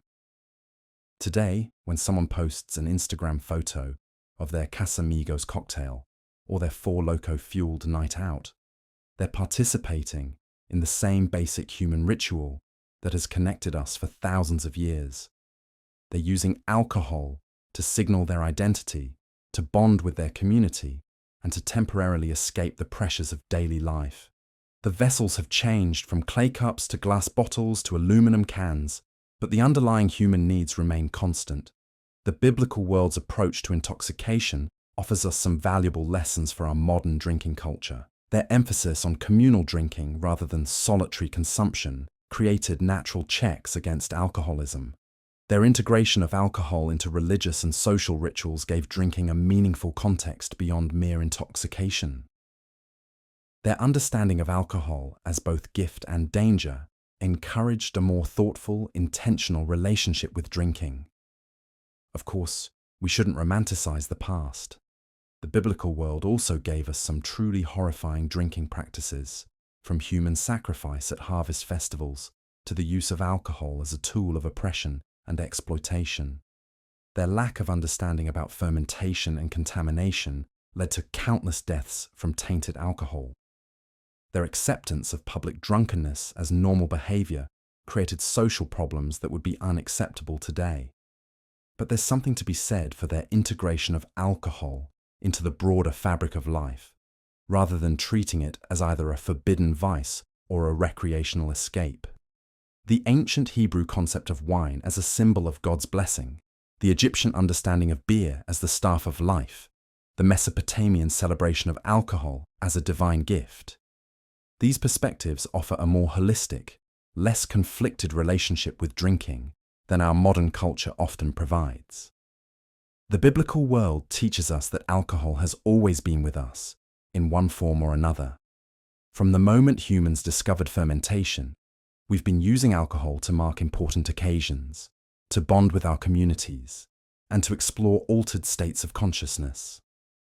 The specific drinks may change, from ancient barley beer to modern energy drink cocktails, but the underlying human impulse remains constant. As we've seen throughout this journey, getting wasted in biblical times was a complex affair involving everything from religious ecstasy to social bonding to simple survival. It was dangerous in ways we can barely imagine, but it was also integrated into daily life in ways that our modern world has largely lost. The ancient drinker faced risks from contaminated water, unknown fermentation processes, and the complete absence of medical intervention for alcohol poisoning. But they also experienced alcohol as part of a rich tapestry of religious, social, and cultural meaning that gave their drinking a depth and significance often missing from modern consumption. The transformation from biblical drinking to modern alcohol culture reflects broader changes in human society. We've gained safety, consistency, and choice, but we've perhaps lost some of the communal and spiritual dimensions that once made drinking a more meaningful, if more dangerous, experience. The ancient world's approach to alcohol was messier, riskier, and often more problematic than our own, but it was also more deeply woven into the fabric of human experience. Today, as we debate alcohol policy, struggle with addiction, and try to find healthy ways to incorporate drinking into our lives, we might benefit from looking back at these ancient practices. Not to copy them directly. Few of us want to risk death from contaminated wine or participate in drunken religious orgies, but to understand how our ancestors navigated the same fundamental challenges we face today. The biblical world reminds us that alcohol is neither inherently good nor inherently evil. It's a tool, a technology, a social lubricant that can be used wisely or foolishly, safely or dangerously, meaningfully or carelessly. The ancient brewers and winemakers who perfected their crafts over generations understood this. They knew that the key to a good relationship with alcohol wasn't abstinence or excess, but wisdom, moderation, and respect for the power of fermentation. As we raise our modern glasses, whether they contain craft beer, artisanal spirits, or the latest energy drink cocktail, we're participating in a tradition that stretches back to the very dawn of civilization. The drinks may be different, the vessels may be different, the context may be different, but the fundamental human experience remains the same. We drink to celebrate, to mourn, to bond, to explore, to escape, and sometimes simply because we're thirsty and water might kill us. The biblical world's approach to getting wasted was simultaneously more dangerous and more meaningful than our own. More dangerous because of the risks inherent in unregulated fermentation and the absence of modern medical knowledge. More meaningful because alcohol was woven into the very fabric of religious, social, and cultural life in ways that gave drinking a significance beyond mere intoxication. As our journey through the wine-soaked history of biblical drinking comes to an end, we're left with a deeper appreciation for both how far we've come and how much remains the same. The technology of alcohol production has advanced beyond anything the ancient world could have imagined, but the fundamental human relationship with alcohol, complex, contradictory, and endlessly fascinating, remains remarkably unchanged. So the next time you find yourself debating whether to order another round, whether to open that expensive bottle, or whether to try that new cocktail everyone's talking about, remember that you're participating in a conversation that has been going on for thousands of years. You're part of a tradition that includes Mesopotamian temple brewers, Egyptian pyramid builders, Hebrew prophets, and Roman emperors. You're continuing a story that began with the first accidentally fermented grain and will continue as long as humans gather to share drinks and stories.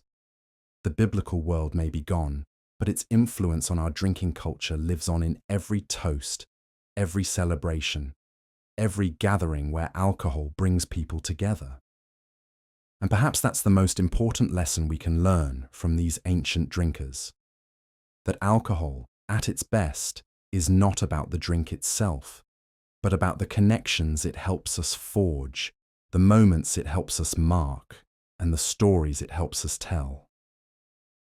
In the end, getting wasted in biblical times was much like getting wasted today, a fundamentally human experience that reveals as much about our need for connection, meaning, and temporary escape as it does about our relationship with alcohol itself. The vessels change, the drinks evolve, but the human heart remains the same, seeking in every shared cup a moment of transcendence, community, and perhaps just a little bit of divine madness. As we draw toward the end of our journey through the intoxicating landscapes of ancient and modern times, it becomes clear that the very nature of getting wasted has undergone a transformation as profound as civilization itself.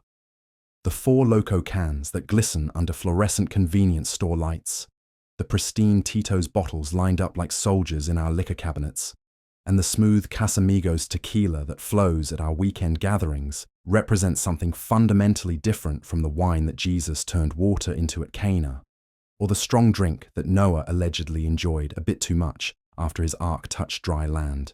In our modern world of 2025, we approach intoxication with a peculiar mixture of scientific precision and reckless abandon. We know exactly how much alcohol is in our drinks down to the decimal point. We understand the neurochemical processes that occur when ethanol crosses the blood-brain barrier.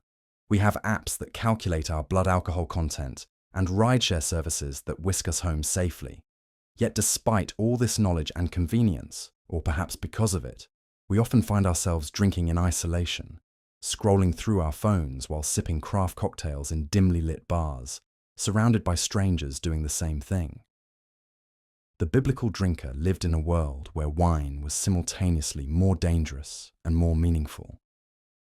They couldn't predict whether their next cup would be sweet or sour, whether it contained enough alcohol to sanitize the questionable water it was mixed with, or whether the merchant had added honey, spices, or even psychoactive herbs to enhance the experience. This uncertainty created a relationship with alcohol that was fundamentally different from our own. Every drink was a small act of faith, a willingness to surrender control to forces beyond human understanding. This surrender wasn't seen as weakness, but as wisdom. In a world where divine intervention was expected rather than exceptional, where prophets received visions and angels appeared to shepherds, the altered consciousness that came with wine consumption was often interpreted as a doorway to spiritual revelation. The line between getting drunk and getting blessed was remarkably thin, and crossing it wasn't necessarily seen as a moral failure, but as a natural part of the human experience. Consider how different this is from our contemporary relationship with intoxication.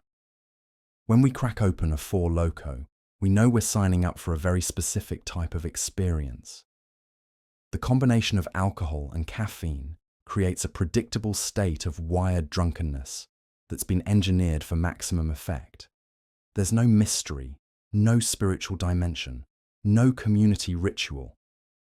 It's a transaction between consumer and product, designed to deliver a standardized experience that can be replicated anywhere, anytime. The same applies to our premium spirits. When we pour Tito's vodka or Casamigos tequila, we're accessing drinks that have been refined, filtered, and purified to remove any trace of unpredictability. These are products of industrial precision, created to deliver consistent flavor profiles and alcohol content. They represent the triumph of human control over the chaotic forces of fermentation and distillation. Yet in gaining this control, we've lost something essential about the drinking experience. Ancient wine was alive in ways that our modern spirits are not. It continued to ferment and change even after it was consumed. It carried the terroir of its origin, the personality of its maker, and the unpredictability of natural processes. When biblical peoples drank, they were participating in an ongoing conversation with the natural world, accepting its gifts while acknowledging its power to surprise and transform them. This acceptance of uncertainty extended beyond alcohol to every aspect of ancient life.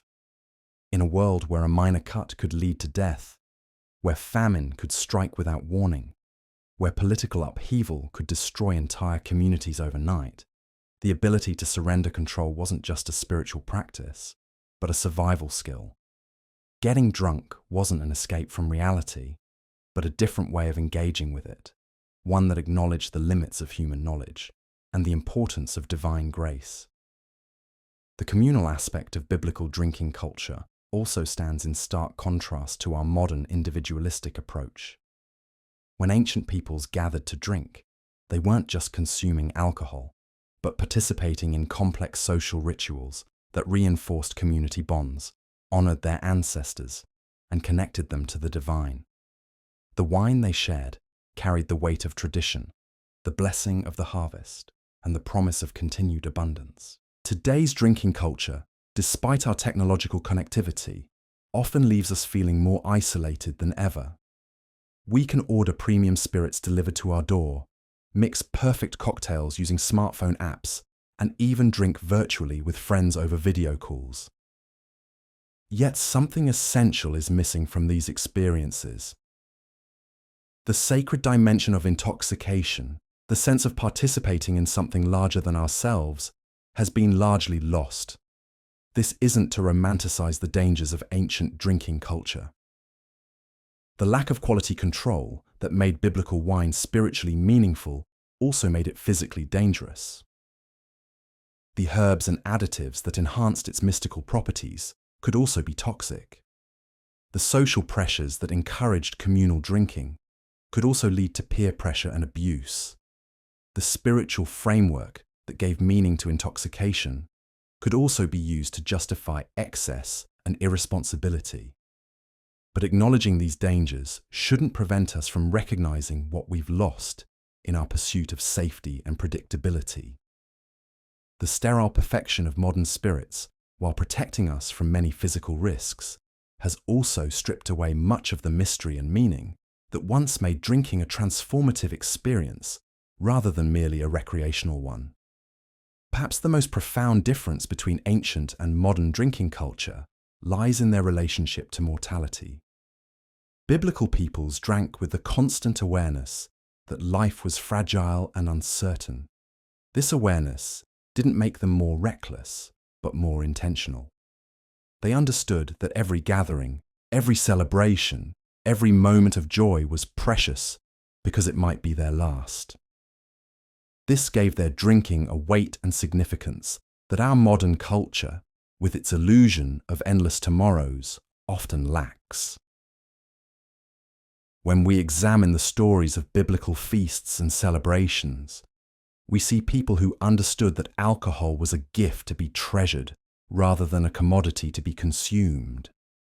They drank to honor their God, to celebrate their community, to mark important transitions, and to acknowledge the abundance of creation. These weren't people getting wasted for the sake of getting wasted, but people using intoxication as a tool for deeper engagement with life's mysteries. The lessons we can draw from this comparison aren't simple or straightforward. We can't return to the uncertainty and danger of ancient drinking culture, nor would we want to. The quality control and safety measures that characterize modern alcohol production have saved countless lives and prevented immense suffering. The medical knowledge that helps us understand and treat alcohol-related problems is invaluable. The legal frameworks that protect people from drunk driving and other alcohol-related crimes are necessary and important, but we can learn from the intentionality and reverence that characterize biblical drinking culture. We can approach our Four Locos, our Titos, and our Casamigos with greater mindfulness, recognizing that even these mass-produced products carry within them the ancient mysteries of fermentation and transformation. we can create rituals and traditions that honor the communal aspects of drinking while respecting individual boundaries and safety concerns. Most importantly, we can remember that getting wasted, whether in biblical times or today, is ultimately about more than just the consumption of alcohol. It's about the human need for transcendence, for connection, for experiences that lift us out of our ordinary consciousness and remind us of our place in the larger cosmos. The ancient peoples who drank wine mixed with honey and spices were seeking the same thing we seek when we gather with friends over carefully crafted cocktails. A moment of liberation from the constraints of everyday life, a chance to connect more deeply with ourselves and others, and an opportunity to touch something sacred and mysterious. The difference is that they understood this seeking as a spiritual practice, while we often treat it as mere entertainment. They drank with reverence, while we often drink with casual indifference. They saw intoxication as a gift from the divine, while we see it as a product of human ingenuity. Neither approach is entirely right or wrong, but there's wisdom in recognizing what each has to offer. As we navigate our modern drinking culture, we might do well to remember that the wine Jesus created at the wedding in Cana wasn't just fermented grape juice, but a symbol of transformation, abundance, and divine grace. The strong drink that gave courage to ancient warriors wasn't just ethanol, but liquid bravery, community spirit, and connection to ancestral wisdom. The ceremonial wine that marked religious festivals wasn't just alcohol, but sacred time, shared meaning, and collective memory. These deeper dimensions of the drinking experience don't disappear just because we've perfected the science of alcohol production. They're still there, waiting to be rediscovered by anyone willing to approach their drink with the same reverence and intentionality that characterized biblical drinking culture. Whether we're sipping a Four Loko on a college campus, sharing a bottle of Tito's with friends, or toasting with Casamigos at a celebration, we're participating in an ancient human tradition that connects us to countless generations of people who understood that getting wasted could be, at its best, a form of prayer. The key is remembering that the power of alcohol lies not in its chemical properties alone, but in its ability to facilitate human connection, spiritual insight, and communal celebration. When we drink with this understanding, even our modern, mass-produced spirits can become vehicles for the same transcendent experiences that ancient peoples sought in their unpredictable, dangerous, but deeply meaningful wine. In the end, the story of getting wasted in biblical times versus today isn't really about alcohol at all. It's about how we choose to live, how we relate to uncertainty and mystery, how we balance individual freedom with communal responsibility, and how we find meaning in a world that often seems devoid of it. The ancient peoples who drank their wine mixed with honey and spices weren't better or worse than us, but they understood something we've forgotten: that the most ordinary activities, when approached with reverence and intention, can become gateways to the extraordinary. As you drift off to sleep tonight, perhaps you'll dream of ancient vineyards where grapes fermented under starlit skies, of ceremonies where wine was poured as libation to gods whose names we've forgotten, of communities that gathered around simple tables to share bread and wine, and stories that connected them to the eternal rhythms of life and death, celebration and mourning, intoxication and sobriety. And perhaps you'll wake with a new appreciation for the simple miracle of fermentation, the ancient gift of grain and grape transformed into something that can still, after all these centuries, bring people together in joy and celebration. So where does this leave us in our journey through the intoxicated landscapes of human history? As we drift toward the end of our exploration, it's worth reflecting on what we've discovered about the fundamental human relationship with altered consciousness and how dramatically the context has shifted over millennia.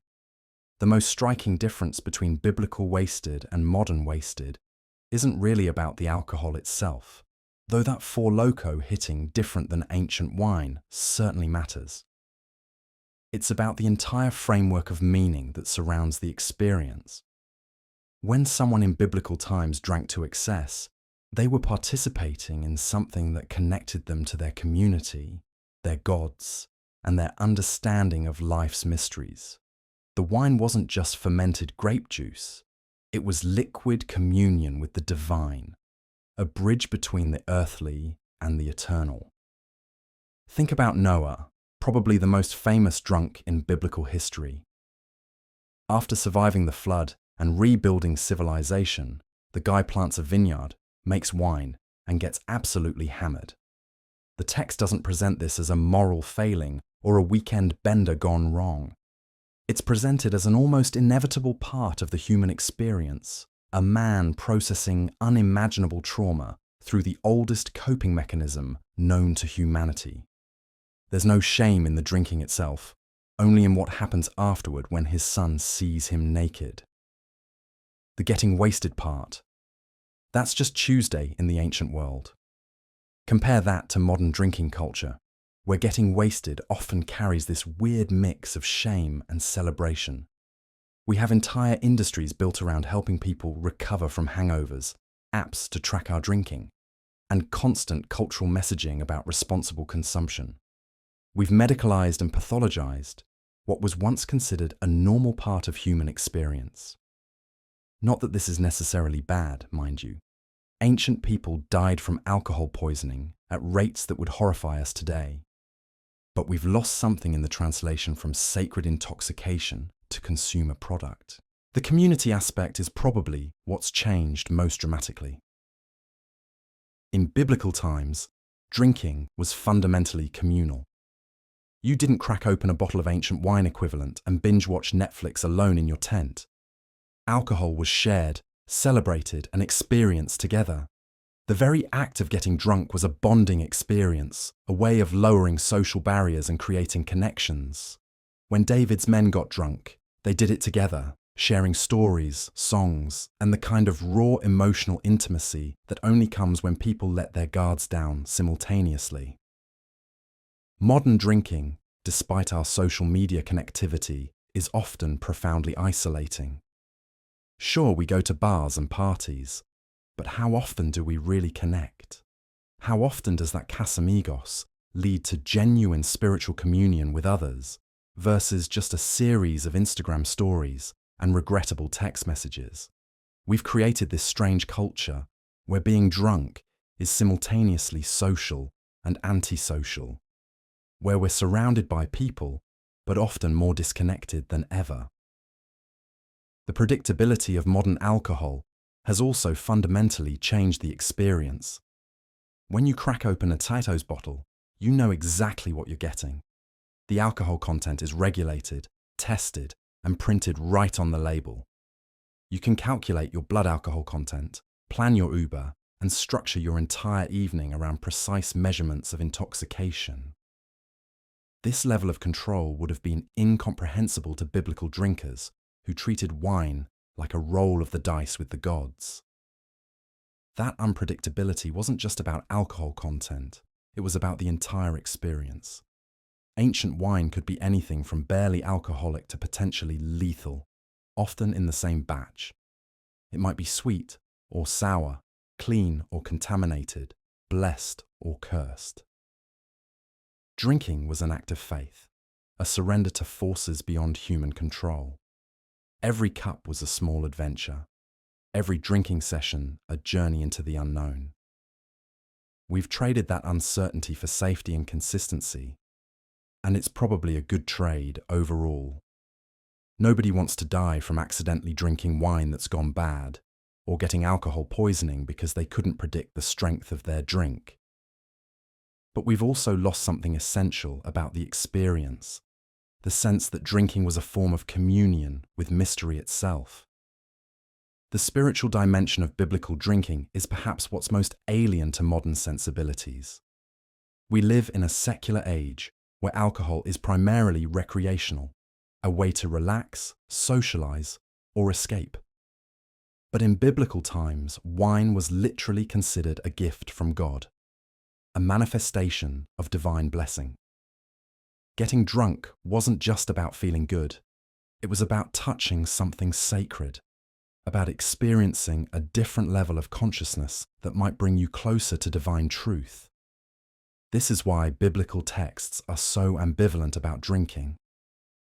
Wine is simultaneously blessed and dangerous, sacred and profane. It can bring wisdom and joy, but also destruction and shame. This tension reflects a sophisticated understanding of alcohol's dual nature that we've largely lost. We tend to view drinking in binary terms, either good or bad, healthy or unhealthy, responsible or irresponsible. Biblical culture understood that alcohol was fundamentally paradoxical, a substance that could simultaneously elevate and destroy. The economic context has also shifted dramatically. In biblical times, wine wasn't just a beverage, it was often safer to drink than water, a form of currency, and a crucial part of food preservation.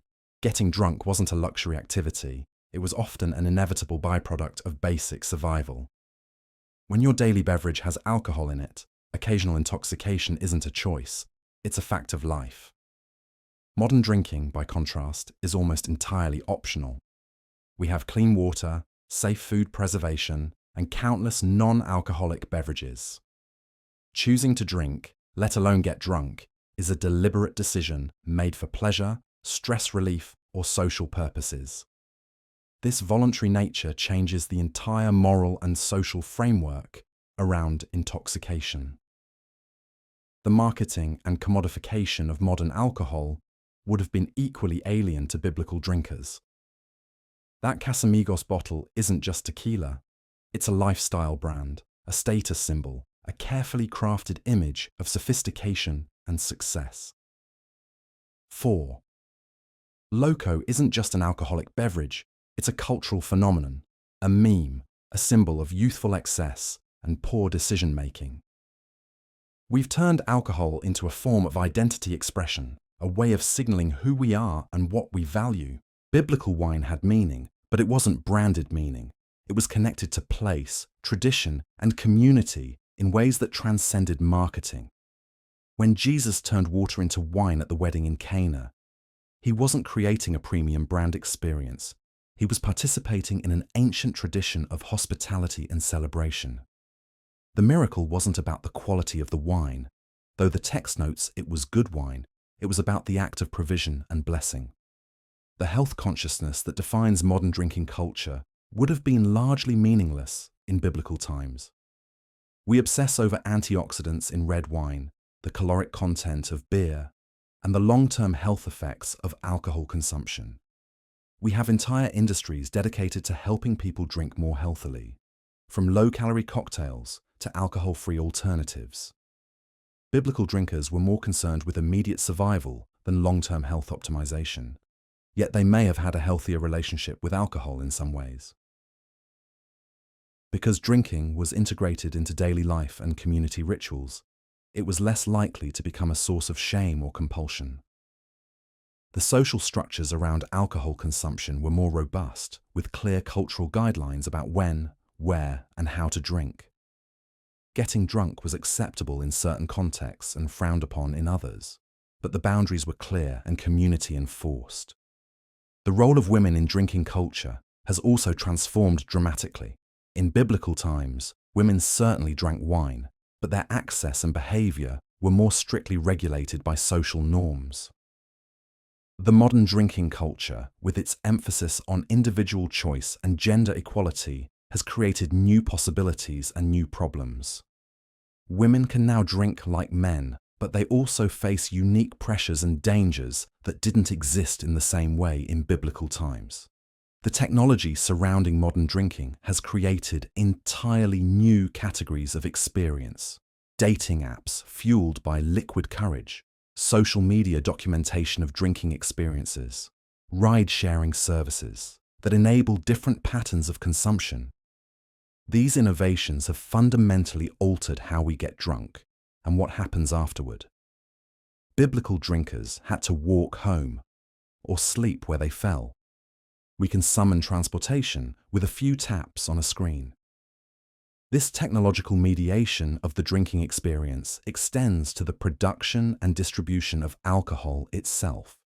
Modern drinks like Four Loko are products of industrial chemistry designed to deliver specific effects through carefully calibrated combinations of alcohol, caffeine, and other additives. This level of pharmaceutical precision in recreational intoxication would have been incomprehensible to biblical drinkers who were limited to whatever naturally fermented products they could create or trade for. The legal and regulatory framework around modern drinking creates another layer of complexity that didn't exist in biblical times. We have drinking ages, licensing requirements, DUI laws, and countless regulations governing when, where, and how alcohol can be consumed. This legal structure reflects our society's ambivalent relationship with intoxication, simultaneously permitting and restricting it in ways that would have seemed bizarre to biblical cultures. The question of authenticity also looms large in comparing these two eras. Biblical drinking, for all its dangers and unpredictability, seems somehow more authentic, more connected to fundamental human needs and experiences. Modern drinking, despite its safety and sophistication, can feel hollow, disconnected from deeper meaning and purpose. We've gained control but lost mystery. We've achieved safety but sacrificed transcendence. This isn't to romanticize biblical drinking culture or condemn modern practices. Both have their advantages and disadvantages. Biblical drinkers had community and meaning, but also disease and early death. Modern drinkers have safety and choice, but also isolation and commercialization. Neither era has achieved the perfect balance between the benefits and risks of alcohol consumption. Perhaps the most important insight from this comparison is that the human relationship with intoxication is fundamentally about seeking connection, transcendence, and meaning. Whether it's biblical wine or modern Tito's, people drink to feel different, to connect with others, to touch something beyond their ordinary experience. The specific substances and contexts change, but the underlying human needs remain constant. As we conclude this journey through the intoxicated landscapes of human history, it's worth considering what we might learn from both eras. Biblical drinking culture reminds us that alcohol can be sacred, communal, and meaningful. It doesn't have to be just another consumer product or coping mechanism. Modern drinking culture shows us that we can make alcohol safer, more predictable, and more accessible while maintaining its social and recreational benefits. The challenge for contemporary drinkers is finding ways to reclaim some of the meaning and community that characterized biblical drinking while retaining the safety and sophistication of modern practices. This might mean being more intentional about when and why we drink, creating more meaningful rituals around alcohol consumption, or simply being more present and connected when we choose to indulge. Whether you're sipping Casamigos at a rooftop bar or sharing ancient wine at a wedding feast, the fundamental human experience of seeking connection through altered consciousness remains the same. The contexts change, the substances evolve, but the deeper longing for transcendence, community, and meaning persists across millennia. So what can we learn from this journey through time and intoxication? Perhaps the most striking revelation is that getting wasted in biblical times wasn't just about getting drunk. It was about getting connected. When a shepherd in ancient Palestine drank fermented grape juice from a goat skin, he wasn't just consuming alcohol. He was participating in a tradition that linked him to his ancestors, his community, and his understanding of the divine. Every sip carried the weight of survival, the blessing of harvest, and the hope of divine favor. Compare this to cracking open a Four Loko in your apartment at 2 a.m. The aluminum can hisses with carbonation, the neon liquid glows under LED lights, and within minutes you're experiencing a caffeine alcohol cocktail that would have been incomprehensible to ancient peoples. You know exactly what you're getting. 12% alcohol by volume, precisely measured caffeine content, artificial flavors engineered in laboratories. But what you're not getting is the communal blessing, the ritual significance, or the connection to something greater than yourself. The irony is almost poetic. We've gained everything in terms of safety and predictability, but we've lost something profound in terms of meaning. When someone in biblical times got wasted, they were participating in a cosmic drama. When we get wasted in 2025, we're often just trying to escape from one. Consider the ritual of pouring Tito's vodka into a crystal glass versus the ancient practice of sharing wine from a common cup during religious ceremonies. The Tito's drinker controls every variable, the exact amount, the mixer, the setting, the timing. They can read reviews online, check alcohol content, even research the distillation process. But the biblical wine drinker was surrendering to mystery, accepting whatever fermentation had produced, trusting in divine providence, and sharing the experience with their community. This difference in approach reflects a broader shift in human consciousness. Ancient peoples lived in a world where the boundary between the physical and spiritual was permeable. Getting drunk wasn't just a biological process, it was a spiritual one. The Hebrew word for strong drink, shekar, carried connotations of divine ecstasy and religious experience. When someone consumed too much wine, they weren't just chemically altering their brain chemistry, they were opening themselves to divine influence, for better or worse. Modern drinking culture has largely stripped away this spiritual dimension. When someone orders a bottle of Casamigos tequila at a trendy bar, they're making a consumer choice based on brand recognition, celebrity endorsement, and flavor profile. The agave was harvested by machines, processed in sterile facilities, and bottled under FDA regulations. Every step is controlled, measured, and optimized for consistency. But nowhere in this process is there room for the sacred, the communal, or the transcendent. Yet perhaps we're not so different from our ancient counterparts as we might think. The human desire for altered consciousness, for connection, for meaning-making through shared experience, these impulses remain constant across millennia.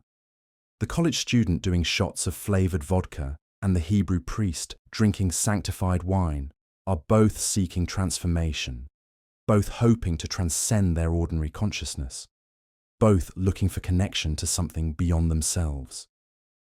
The methods have changed dramatically, but the underlying yearning remains the same. We still gather in groups to drink, even if those groups are more temporary and less rooted in tradition. We still mark important occasions with alcohol, even if those occasions are more personal and less ritualized. We still seek the social lubrication that alcohol provides, even if we understand the neurochemical mechanisms behind it. What we've gained in our modern approach is remarkable. No one dies from contaminated alcohol in developed countries. We understand addiction as a medical condition rather than a moral failing. We have treatment programs, support groups, and scientific research guiding our understanding of alcohol's effects. We can enjoy a perfectly crafted cocktail without worrying about lead poisoning or bacterial contamination. But what we've lost is equally significant. We've lost the sense of alcohol as a sacred substance, deserving of reverence and respect. We've lost the communal aspect of drinking as a shared ritual that bonds communities together. We've lost the integration of alcohol into daily life as a normal, regulated part of human existence, rather than a weekend escape or a numbing agent. Perhaps the path forward lies not in returning to ancient practices. Few of us want to risk the dangers of unregulated fermentation or the social restrictions of biblical society, but in reclaiming some of the wisdom embedded in those practices. What if we approached alcohol with more intentionality, more reverence, more awareness of its power to both heal and harm? What if we emphasized the communal aspects of drinking over the individual consumption? What if we recognize that the desire to alter consciousness is a fundamental human drive that deserves respect rather than shame? The biblical approach to getting wasted offers us a mirror in which we can examine our own relationship with alcohol. It shows us that intoxication can be meaningful, that drinking can be sacred, and that the desire for altered consciousness is as old as humanity itself. Whether we're sipping wine blessed by ancient priests or downing energy drinks mixed with vodka in modern bars, we're participating in the same fundamental human search for connection, meaning, and transcendence. So where does this leave us in our comparison between biblical binges and modern blackouts?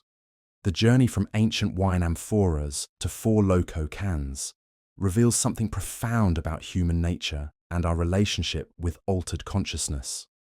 In biblical times, getting wasted wasn't just about getting drunk. It was about stepping into a sacred space where the divine and human worlds intersected. Every sip carried the weight of tradition, community, and spiritual significance. Today, we've traded that mystical uncertainty for Instagram-worthy precision. We know exactly how much alcohol is in our Tito's.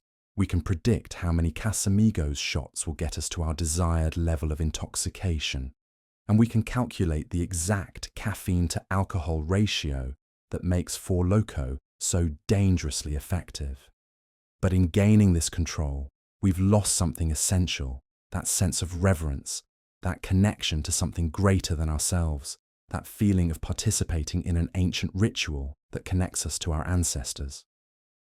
The biblical drinker approached their wine with both excitement and trepidation, never knowing if tonight's batch would bring gentle euphoria or complete obliteration.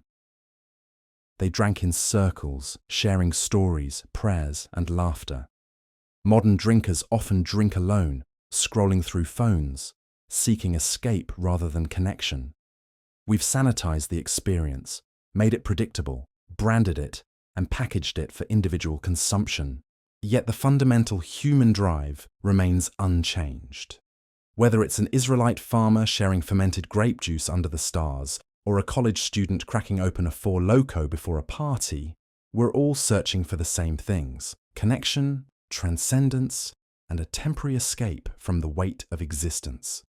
The vessels have changed, the regulations have multiplied, and the spiritual context has largely disappeared, but the core human need for altered states and shared experiences persists. Perhaps there's wisdom in remembering that our ancestors treated alcohol as more than just a recreational drug. They understood it as a bridge between worlds, a catalyst for community, and a reminder of life's mysteries.